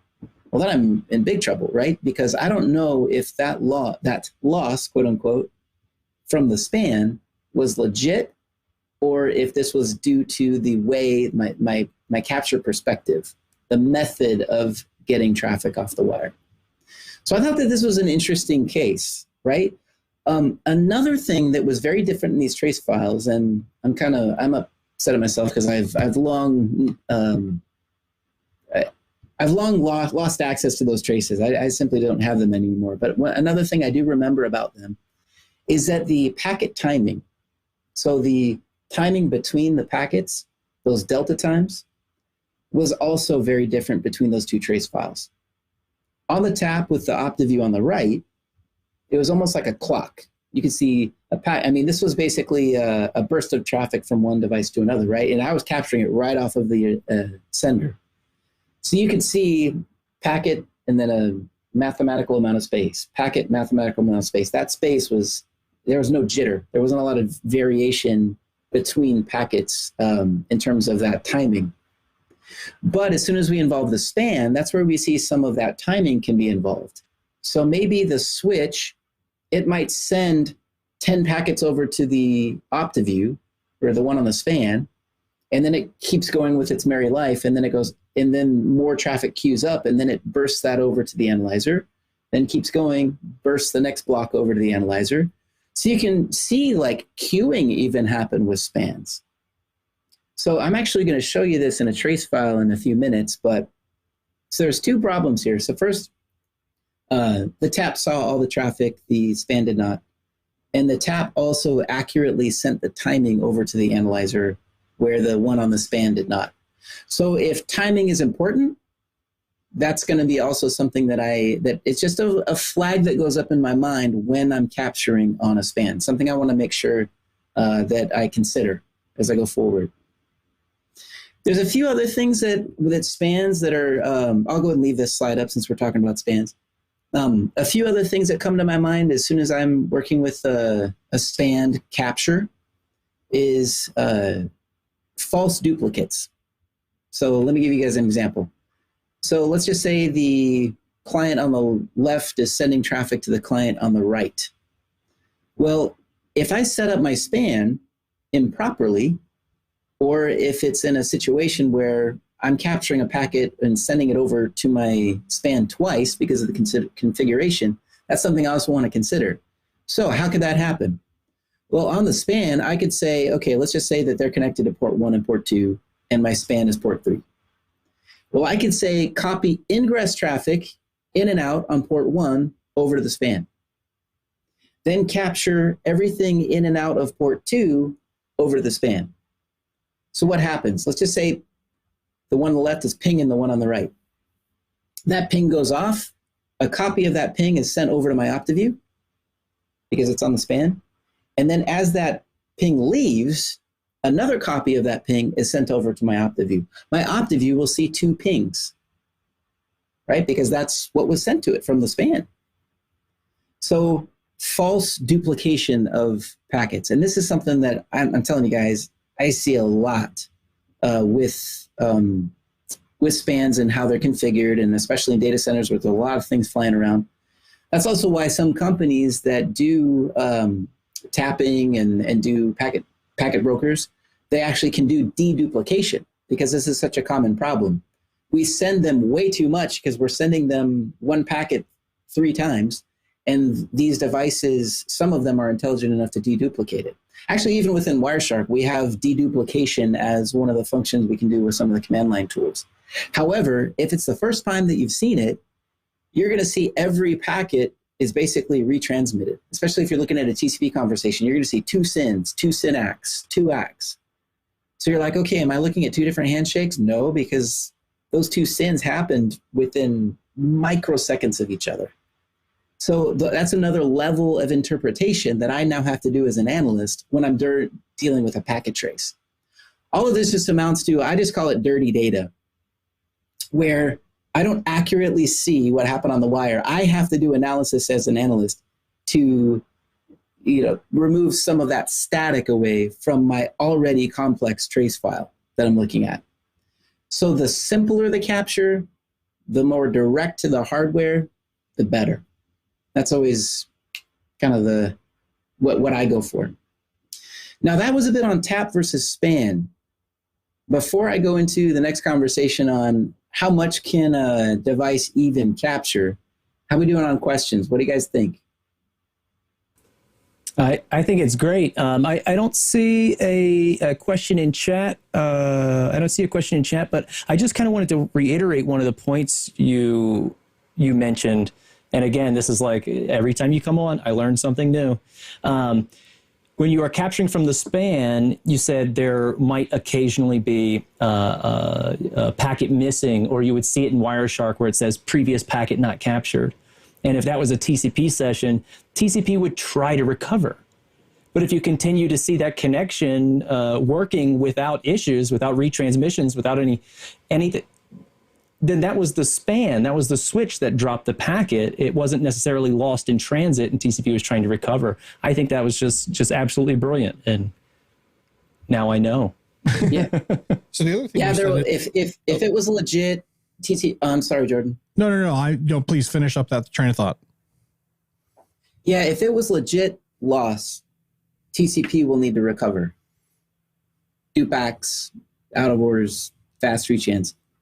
If it was span loss, then you'll see previous packet not captured and the connection moves on with its life. Yeah. So you brought up super cool. A misconfigured span, right? Like the idea that we end up with duplicate packets, common problem. So let's just take a theoretical and say you've got nothing but span. So tap is not available. You're going to go do a span. How do you usually sit down and do it? Like what is your strategy to make sure you don't end up with duplicates? Do you only do ingress? Do you only do it on one port? Like how do you try to position yourself so that you don't end up with bad data just because of a misconfiguration? Because that feels like it's potentially avoidable. Oh yeah, absolutely. And before I before I dig too far into the answer of that, another thought that I just had, I wanted to mention, it's so easy to over provision spans. So for example, I've got a 1 gig analyzer. Okay, let's just say I got a 1 gig interface going into a laptop and it's capturing traffic, and I've got that into port 48. And then I got port 1 through 47 on these interfaces. And a lot of people figure, well, I'll just span the whole VLAN, or I'll just span everything. Well, a span, it's just one way. It's not full duplex.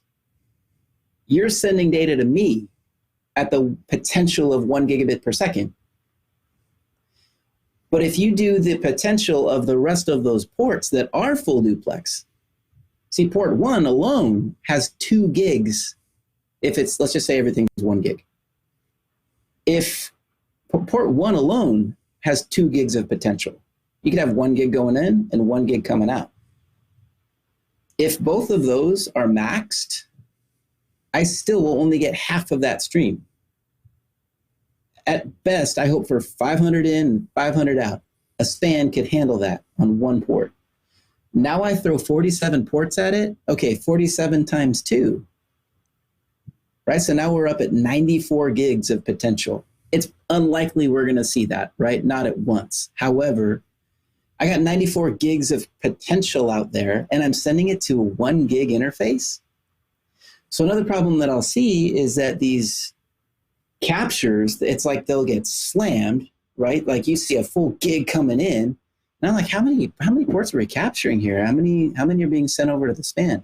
Oh, I just did the whole VLAN. Okay, we only have 1 gig, right? And then even at that, this is where we're going to blow our brains and show you how little that laptop can actually keep up with.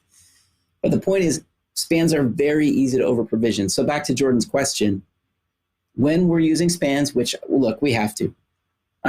This is not the span hate show. This is just know what they do and understand their limits. That's all. Because there's 3 ways to capture, and I use all 3. It just depends on what is available at the time. So my policy is less is more. If I could do a single interface that's going over to a hypervisor, if I could do a single uplink that's coming in from a remote site, the simpler the better. If I'm in a multi-tiered environment where web front end is talking to an application and then we're going off to some other database, then I just do tier 1 and tier 3. And then I'll get the conversations to tier 2 off of that perspective. But this is why I like to tell, like when we have a packet class, when we have a Wireshark class, I'll spend a good amount of time talking about this subject, because we got to be dealing with good data. If we don't have good data off the wire, we're just making this hard on ourselves. This gets really hard. Right. And so to summarize that answer, it's another layer thing. Yeah, it's just about intentionality. You can't just drop it somewhere in the middle and hope that it gets it. Putting a broad amount of packets is going to make it, even let's just say you're not overrunning the span, you're going to have more data to deal with than if you were to be more precise. And then, like you just brought up the idea of that 3-tier architecture, like it'd be very easy to get duplicates on that. If you just said, okay, I'm going to span the port that's connected to the web side, the app side, and the database side, right? Like all of a sudden now you're going to get, duplicates in some of those things because of the fact that you're watching both ends of that conversation. You're going to get duplicates in everything on that and that type of setup. And so just being very strategic about what you're capturing and knowing what it is, I think is kind of the key point there. Absolutely. Yeah. And that makes it easier on ourselves. But if it's all right now, I'd like to talk to you guys a little bit about the capture limits of a laptop. Because if you think about it, so in talking to the Wireshark people of the universe, it's for the last few years, there's been about 1 million downloads of Wireshark every month, which is great, right? And a lot of those are updates and so on, but that tells you there's a lot of activity and a lot of interest around packet analysis, right? 1 million a month, that's a pretty significant number of downloads. So how many of those downloads go to laptops or portable PCs that we run into a data center, and even if we plug in a USB 3.0, interface and we snap in, I'm willing to bet that a pretty significant number of those downloads are to laptops or portable devices. I don't know. I don't have the data on that, but I'm just guessing a good amount. So then if that's the case, then it stands to reason that these laptops, we should know their capture limit. At what point are they not able to keep up with the packet stream? Okay, so that's an important question to know.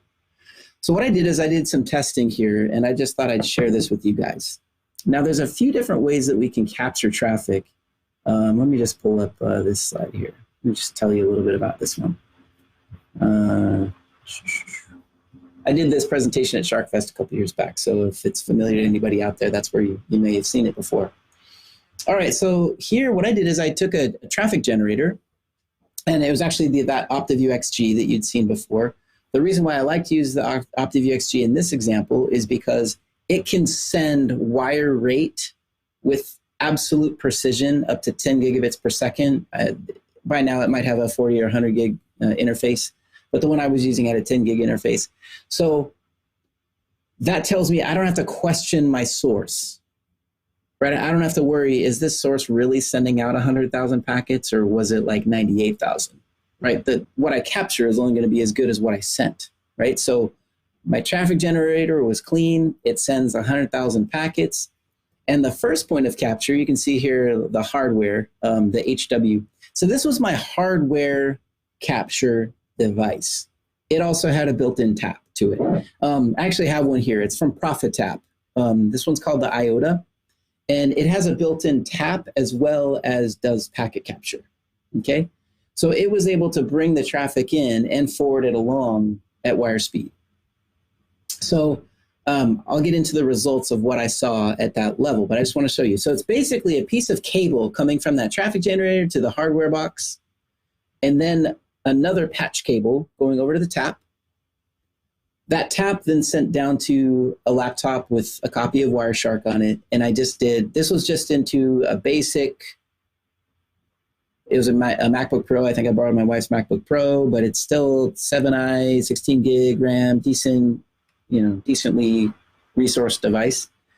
But I went ahead and came off that tap, and I went into, I think I was using a USB 3.0 interface, even though all of this was 1 gig. All right, so just keep that in mind. This is all just 1 gig stream. And then I had the actual endpoint that I was sending that traffic to, and I captured it there as well. All right, so there's a little bit of a, just a grain of salt that you should be thinking, because this was processing ingress traffic that was destined to it while at the same time capturing, right? So it wasn't out of band. It was an in-band capture. But I was interested, okay, so like, hopefully all of these captures look the same. One coming off the hardware, one coming off the tap, and then one coming off the endpoint itself. I sent 100,000 packets, and I did 3 different tests of different packet sizes. So I did one test at 100 byte packets. I did another test at 512 byte packets, and then the last one at 1,500 bytes. And this was 1 gigabit per second. So what did I see? Let's go ahead and take a look at some results. So first of all, the actual laptop that I was sending that data to, the one that was over on the left, this was just the Wireshark GUI. I captured this with the full Wireshark user interface. I brought it up, I just hit capture, I sent the data, and then I hit stop capture. And then I filtered on just that conversation. And sure enough, I had 85,000 packets. So right there, Wireshark alone at 1 gigabit per second, with 100 byte frames, I was missing about 15,000. Keep in mind, I sent 100,000. All right, so right there, I did not capture everything that was on the wire. Now on the tap, I didn't use the Wireshark user interface. I instead used the command line tool dumpcap, which is just basically at the kernel level, it's bringing in packets at the command line and just sending them straight to a capture file. Now that gets installed when you install Wireshark. Now, even off the tap, with dumpcap, with that machine doing nothing else, I saw 97,000 packets.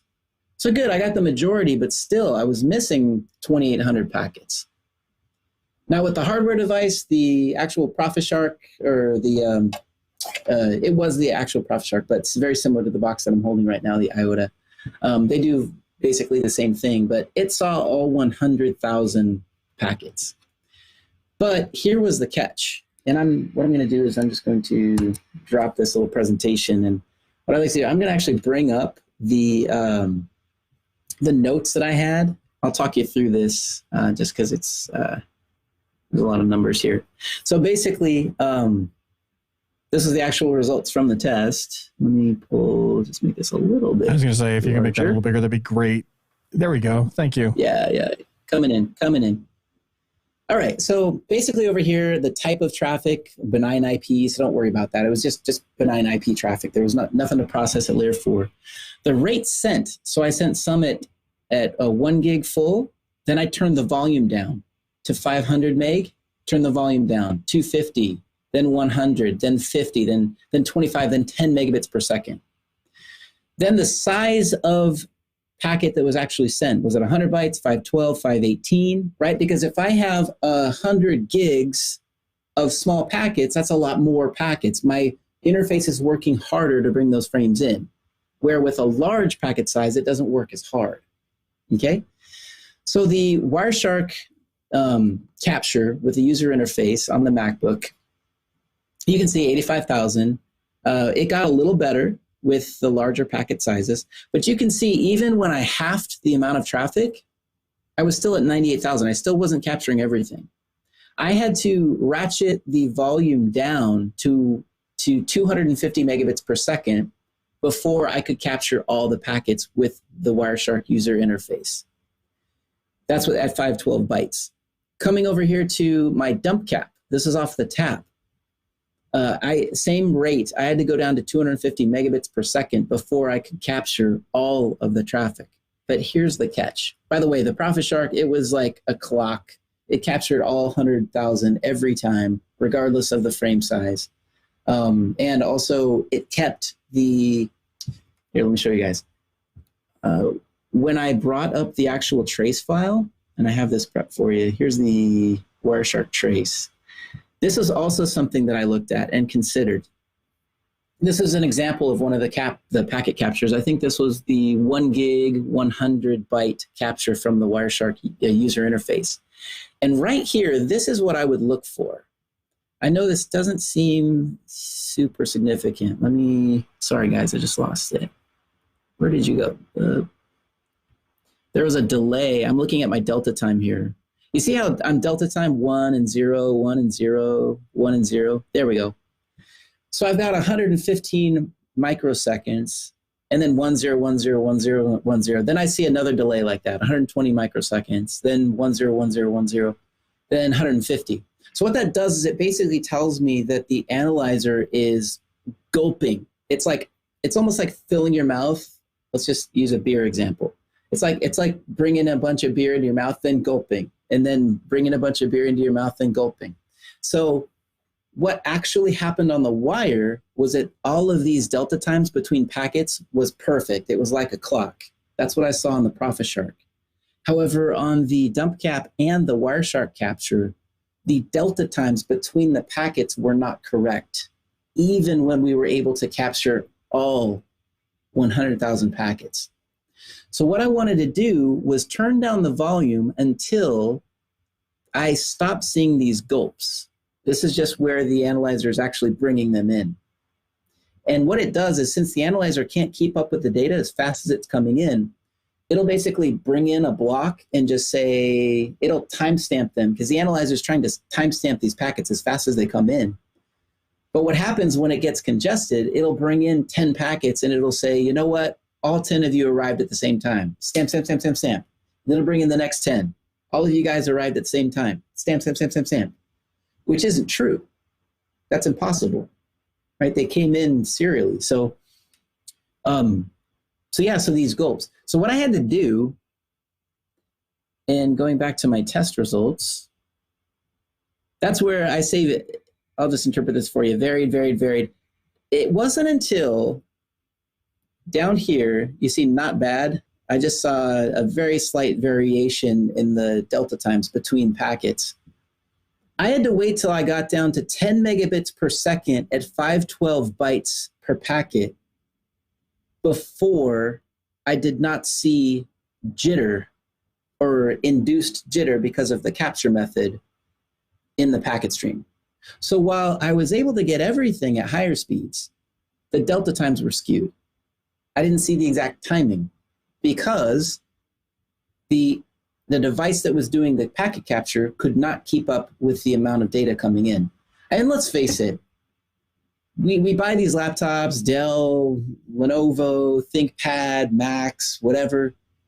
They're not designed to do packet capture. They're not born and bred, and that is not their mission and role in life. Their mission is to help us check email and watch a YouTube video and do a live stream. But doing line rate packet capture at 1 gig and 10 and 40 gig, they're not designed to do it. That's why these boxes cost what they do, right? That's its role in life, is to do packet capture.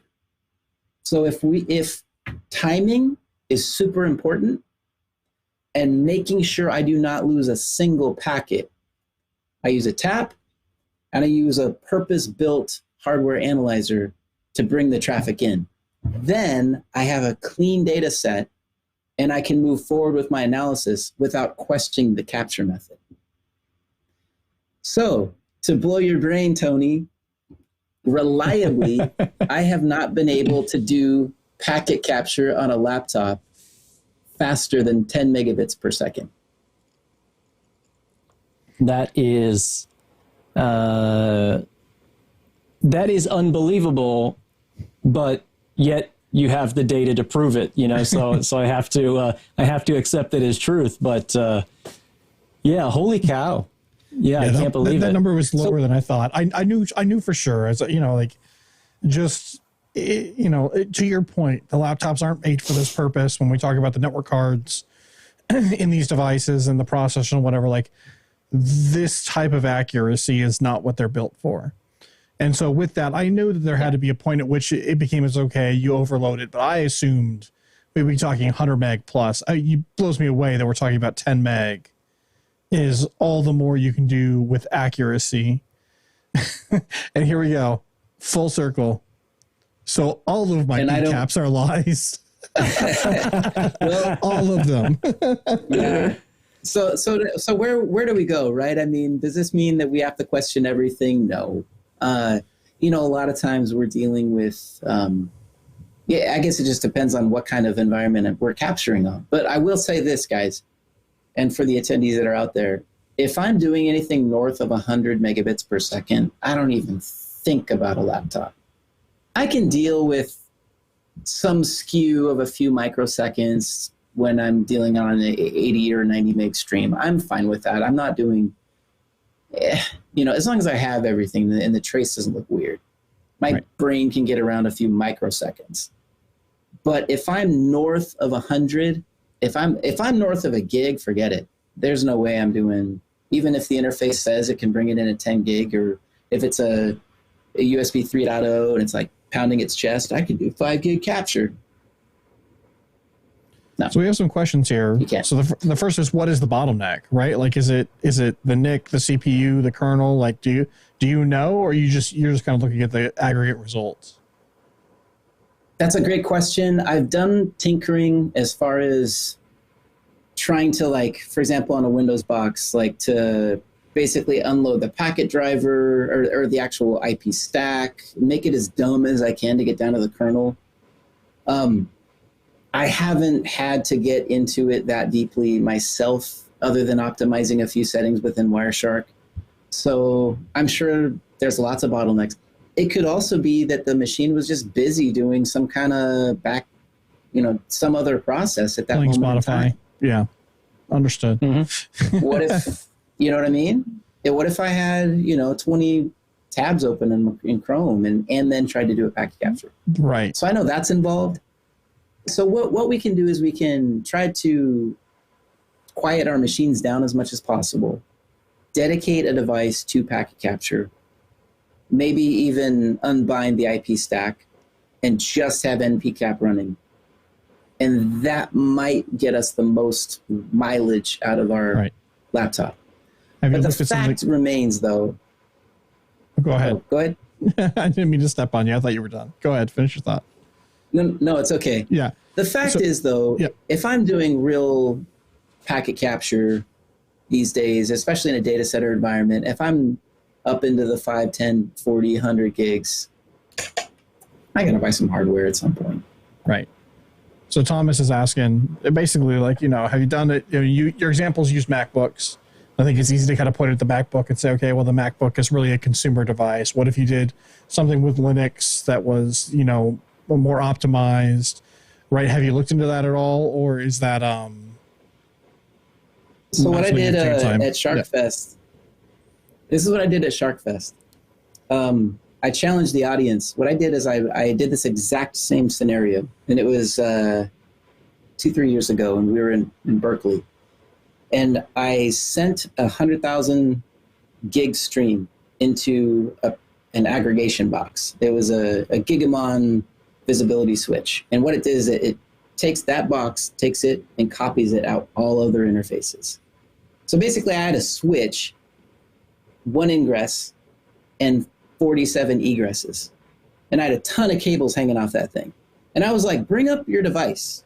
Let's just have just a big gun show and find out who can do it the best. Yes, trust me, Mr. Attendee. Come plug your device into my switch. Yeah, I'm happy to do things like that. Well, let's have a shootout and who can capture the most. So because the thing is, now all these attendees have all the laptops. I don't have that much money to buy every version, and Right. And what we found is, it's funny. We found that nobody could do 1 gig. Didn't matter the interface. Didn't matter the operating system. Some were better than others. I found my MacBook was reliably better than others, but not much. Right. It's not like enough it was to like make 99%. it say, go use this because that's going to be what's going to do it. There's an interesting question here. It's awfully specific. I'm going to throw it up just because it's a question, right? AIX and IBM power systems. We're talking here a lot about x86 and whatever else. And so I think this is a very specific question to a specific type of environment. In fact, he says banking core systems later. So this feels awfully directed. So Tyler, I'm hoping you get your answer, but I don't know if we're going to be able to provide it tonight. This seems like, sorry.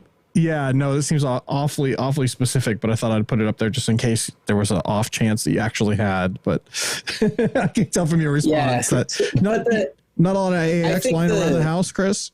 Come on, man. I have IOTAs. See, that's why I have IOTAs. I'd rather just have the device that does and I don't work for these guys. No, you sell them really well, though. It makes me want one now. Well, I put bread on my table because of doing packet analysis for my customers. I can't have dirty data. Right? Right. Yeah. I can't have messed up, dirty traces. I need as clean as I can to then be able to make the best recommendation for my client. I got to have that mess be good. Oh, I hear you. So Thomas chimes in here and says he thinks that RT, real-time kernel, would make a lot of difference here. And he says no real normal Linux distributions are using those, no day-to-day. So he says, but it's an easy switch to test out. So Thomas, I'm calling you out, man. Go test it out. Tell us what happens. Because if you enable RT and all of a sudden there's better results, I'm sure we'd all love to hear it. I would. Yeah, and Chris, I want to give you an opportunity to plug yourself. I know you messaged us and said you got to go at 9:50, so I want to be cognizant of that. Yeah. Where can people find you? Where can people learn more about you? And I know you have some classes and stuff. So you want to go ahead and let everyone know. Yeah. So thanks a lot for that, Tony. So next week I'm actually teaching a Wireshark class. It's 2 days. Tony has attended it. It's awesome. Just packet shredding with Wireshark and learning how to do all this a little bit better, taking our skills and learning a few tips and tricks. It's going to be on Monday and Tuesday. You can stop by Packet Pioneer and you can packetpioneer.com and you can find that course. It's for next Monday, Tuesday. If you guys hit me up on Twitter, the handle is at Packet Pioneer, or Chris at packetpioneer.com. I'll throw that in the chat. If you guys hit me up, I'm also giving out a coupon code for it, so knock off a couple $100 off the training. Also, stop on my YouTube channel, subscribe. I'm doing some, actually kind of a Wireshark mini course. It doesn't take too much away from the actual one, the live in-person one. But I'm just doing snapshots of Wireshark and different examples, and be sure to subscribe to that because I'm trying to put out a few lessons a month and just have that knowledge base to build on. And and stopping in with you guys and having some fun every now and then, and hope to be back with you guys again. So thanks for having me. Awesome. Chris. Thanks for coming on. We love it. Yes, thank you, Chris. We'll see you soon. Thanks, guys. See ya. All my PCAPs lie. I gotta go. I gotta go capture some packets. I'll be right back. gotta recapture some packets. Yes. Yeah, I mean, I just think about it, but I just run a span here at the house. I capture a lot with it. Yeah. Time to rework the lab. You need a tap, Tony. I know. You need real-time analytics on those packets. You can't have. And my tap has to be pulling timing from GPS. That's right. That's absolutely right. To have accurate timestamps. Dude, I've got that now. Yeah. My RV is like super connected, down to like literally GPS and GPS time. It's hilarious, just because I have it. Yeah. As well. Yeah. Yeah. No, having Chris come on, it is super cool. Always good. It's and yeah, I mean, now I want to go do more experiments. So, well, there you go. So Tony, I have some bad news. I know, super bad news. We had 2 winners to trivia, and they both. I feel like I should slow down because you're holding your breath. It's okay. It's okay. I can hold it for a long time. You got. They both couldn't make it back on the show. They both had commitments tonight. So at first I was like, hey, yeah, just don't worry about it. I was like, and then I was like, oh, it'll be just the 3 of us playing. And then Chris had to go. And so I was like, finally, it's like, you know what? No. So second round of trivia is not going to happen tonight. We've got 5 questions. We'll run them for the next week. So I'll just have to change the date on the title. And then we've got next week's final already ready to go. That's cool. I mean, it's nearly 10 o'clock. If I start up my other window, we could do some naked hardware. Would you what? What do you do?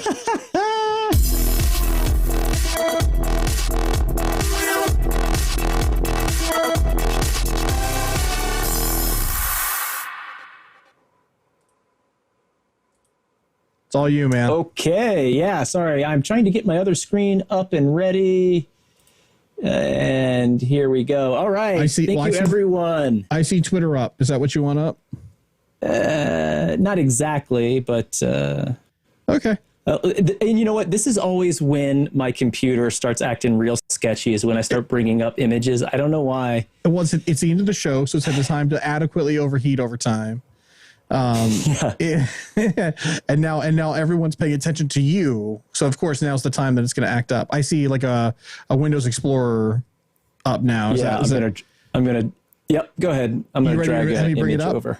All right. Here we go. Let's do it. All right, everyone. So this is the part of the show, Naked Hardware, where I show you a piece of hardware without its clothes on, without its shell, out of its chassis, and you try to tell me what it is. I post this on Twitter, and you try to give me the make and model as close as possible in order to win some Network Collective goodies. This looks old. So this was not last week's, because last week we didn't have a show. So this was week before last. So this one was still pending. Yep, 2 weeks ago. So this was the Naked Hardware Challenge from 2 weeks ago. We did have some responses for this one. This one has aged a bit. Yeah, look at that space on that board. That thing has to have some years on it. I feel like we don't see circuit boards that spread out anymore. This has to. No, they're really dense now. Yeah. Yeah, this one can drink or at least drive. That's my guess. All right, so that's what this one. So, do you have any guess what this one might be, Jordan? I think it's a router. It looks like a router to me. I'd guess like 2,500 in that neighborhood. And that's off the top of my head. I don't know what it is. I All right, let's go with it. I didn't see Chris Cummings do a. I think we scared Chris away. All right, he won so many times that. So we had 3 guesses overall for this one. So I'll kind of like cycle through them real quick. This was Andres Bonilla, Naked Hardware. I guess a Cisco router 2501. So there you go, Jordan. Right in that. Wow. Right in the realm of that 2500 series you were thinking of. And we had another guess. That one was Ruari. That looks like a 2500 router. Okay. These people probably looked it up. Don't tell me I just threw that out there. Well, wait a second. It's funny you say that because this one says Tyler Bible, who's in chat tonight. I think this is a 2511 maybe. It is a bit different than my 2501. And then he comes back just a few minutes later and says, after looking up a 2511 and 2509, I think it is the 2501, just a different board revision. So that was pretty cool. So what I'll do is I'll go ahead and pull up the answer for everybody. Bum, ba, ba, ba. Drum roll, please. There you go. Cisco 2501. So, you know what I think it was? There was something inherent that I looked at and I saw those serial ports and I've used them so many times. Like I didn't know they were serial ports, but just the way they were lined up. These are DB60s. Yeah, absolutely. DB60s. Yeah. Nice. And there it is, the 2501. So our winner, according to the rules, which I generally just make up, as we go along, make and model closest to accuracy. I also do grading on a curve, which means like if nobody gets it, but someone gets like the series right, I'll do like closest to the pin. But in this case, Andres Bonilla got it right. 2501 hit it right on the nose. So I'm going to give Andres the prize tag. Yeah, that's right. Tyler Bible. I can't Tyler say Bible gave 2 guesses, and Ruari got the series right, but because Andres was was closer to the pin, right on the model number, we gave it to him. So that was 2 weeks ago, Naked Hardware, and I have Naked Hardware for this week. Actually, it is just posted to our Twitter, so you can go check it out there if you want to get your guess. And here it is. Boom! All right, that's a good one, y'all. That's a good one. Almost timed it. That's a good one. Good. Look at this. What is this? What is that? Fans, like half-lit ports.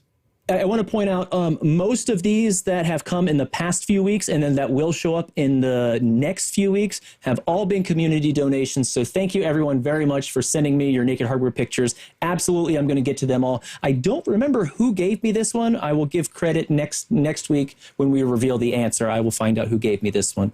But thank you so much for continuing to send in images. And if you have more, you have old equipment, pop those covers off, take some pictures, send it to Tony@networkcollective.com.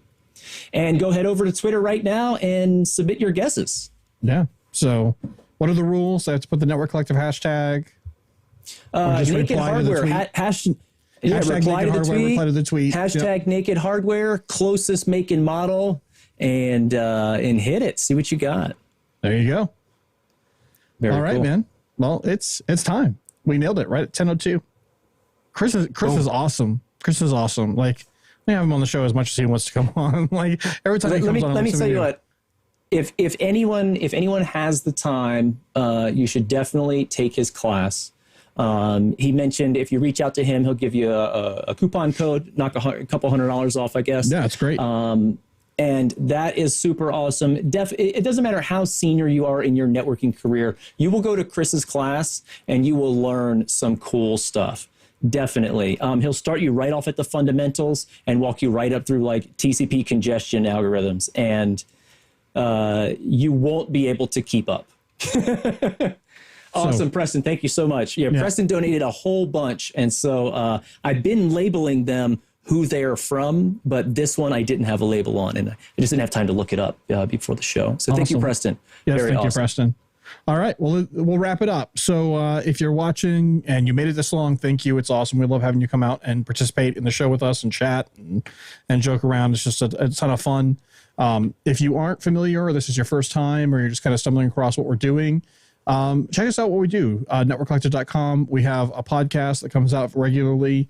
Obviously, we do this live stream, so we got a YouTube presence. There's a lot of cool stuff that's there. The people who support us, and if you follow along, you participate in these shows, and you don't support us, we'd ask you to consider it. Sorry, I just saw the bribe go out, 1 Bitcoin for the answer. Yeah, that seems awfully steep. But regardless, back to what I was saying, if you like the content we put out, you find it valuable, just ask you to consider supporting us. Supporters really help the show move forward and keep going, allow us to produce this and keep the quality up. And so that's cool. We ask for $5 a month. It's even less if you do the whole year up front. And so, yeah, I just ask you to consider that. Beyond that, I mean, you can find us at all the regular places. So if you're looking for the podcast, I mean, networkcollective.com has all the links. But you can find us on Apple and Spotify and Google Play and all those places. If you're looking for our videos, YouTube. If you're looking for us on social media, at NetCollectivePC on Twitter. You definitely want to go follow us. You can go win Naked Hardware. And then LinkedIn and Facebook, where Network Collective Podcast. Just search for us on there. I think that's it, Tony. What do you think? That's it. Another week in the books? Another week in the books. And we broke 2,000 subscribers. So yeah, nice. Good on you for got us. to give me hands up there. So clap for you. Comes out with his beggar hat on Twitter today. We're so close, guys. We're so close. So we did break 2,000 YouTube subscribers. That's nice. That's pretty cool, actually. Thanks to everyone who subscribed, and I hope they hit the bell so they can catch us when we go live. So very awesome, and when we post videos as well. Absolutely. All right then. Thanks again, everyone. We'll see everyone next time.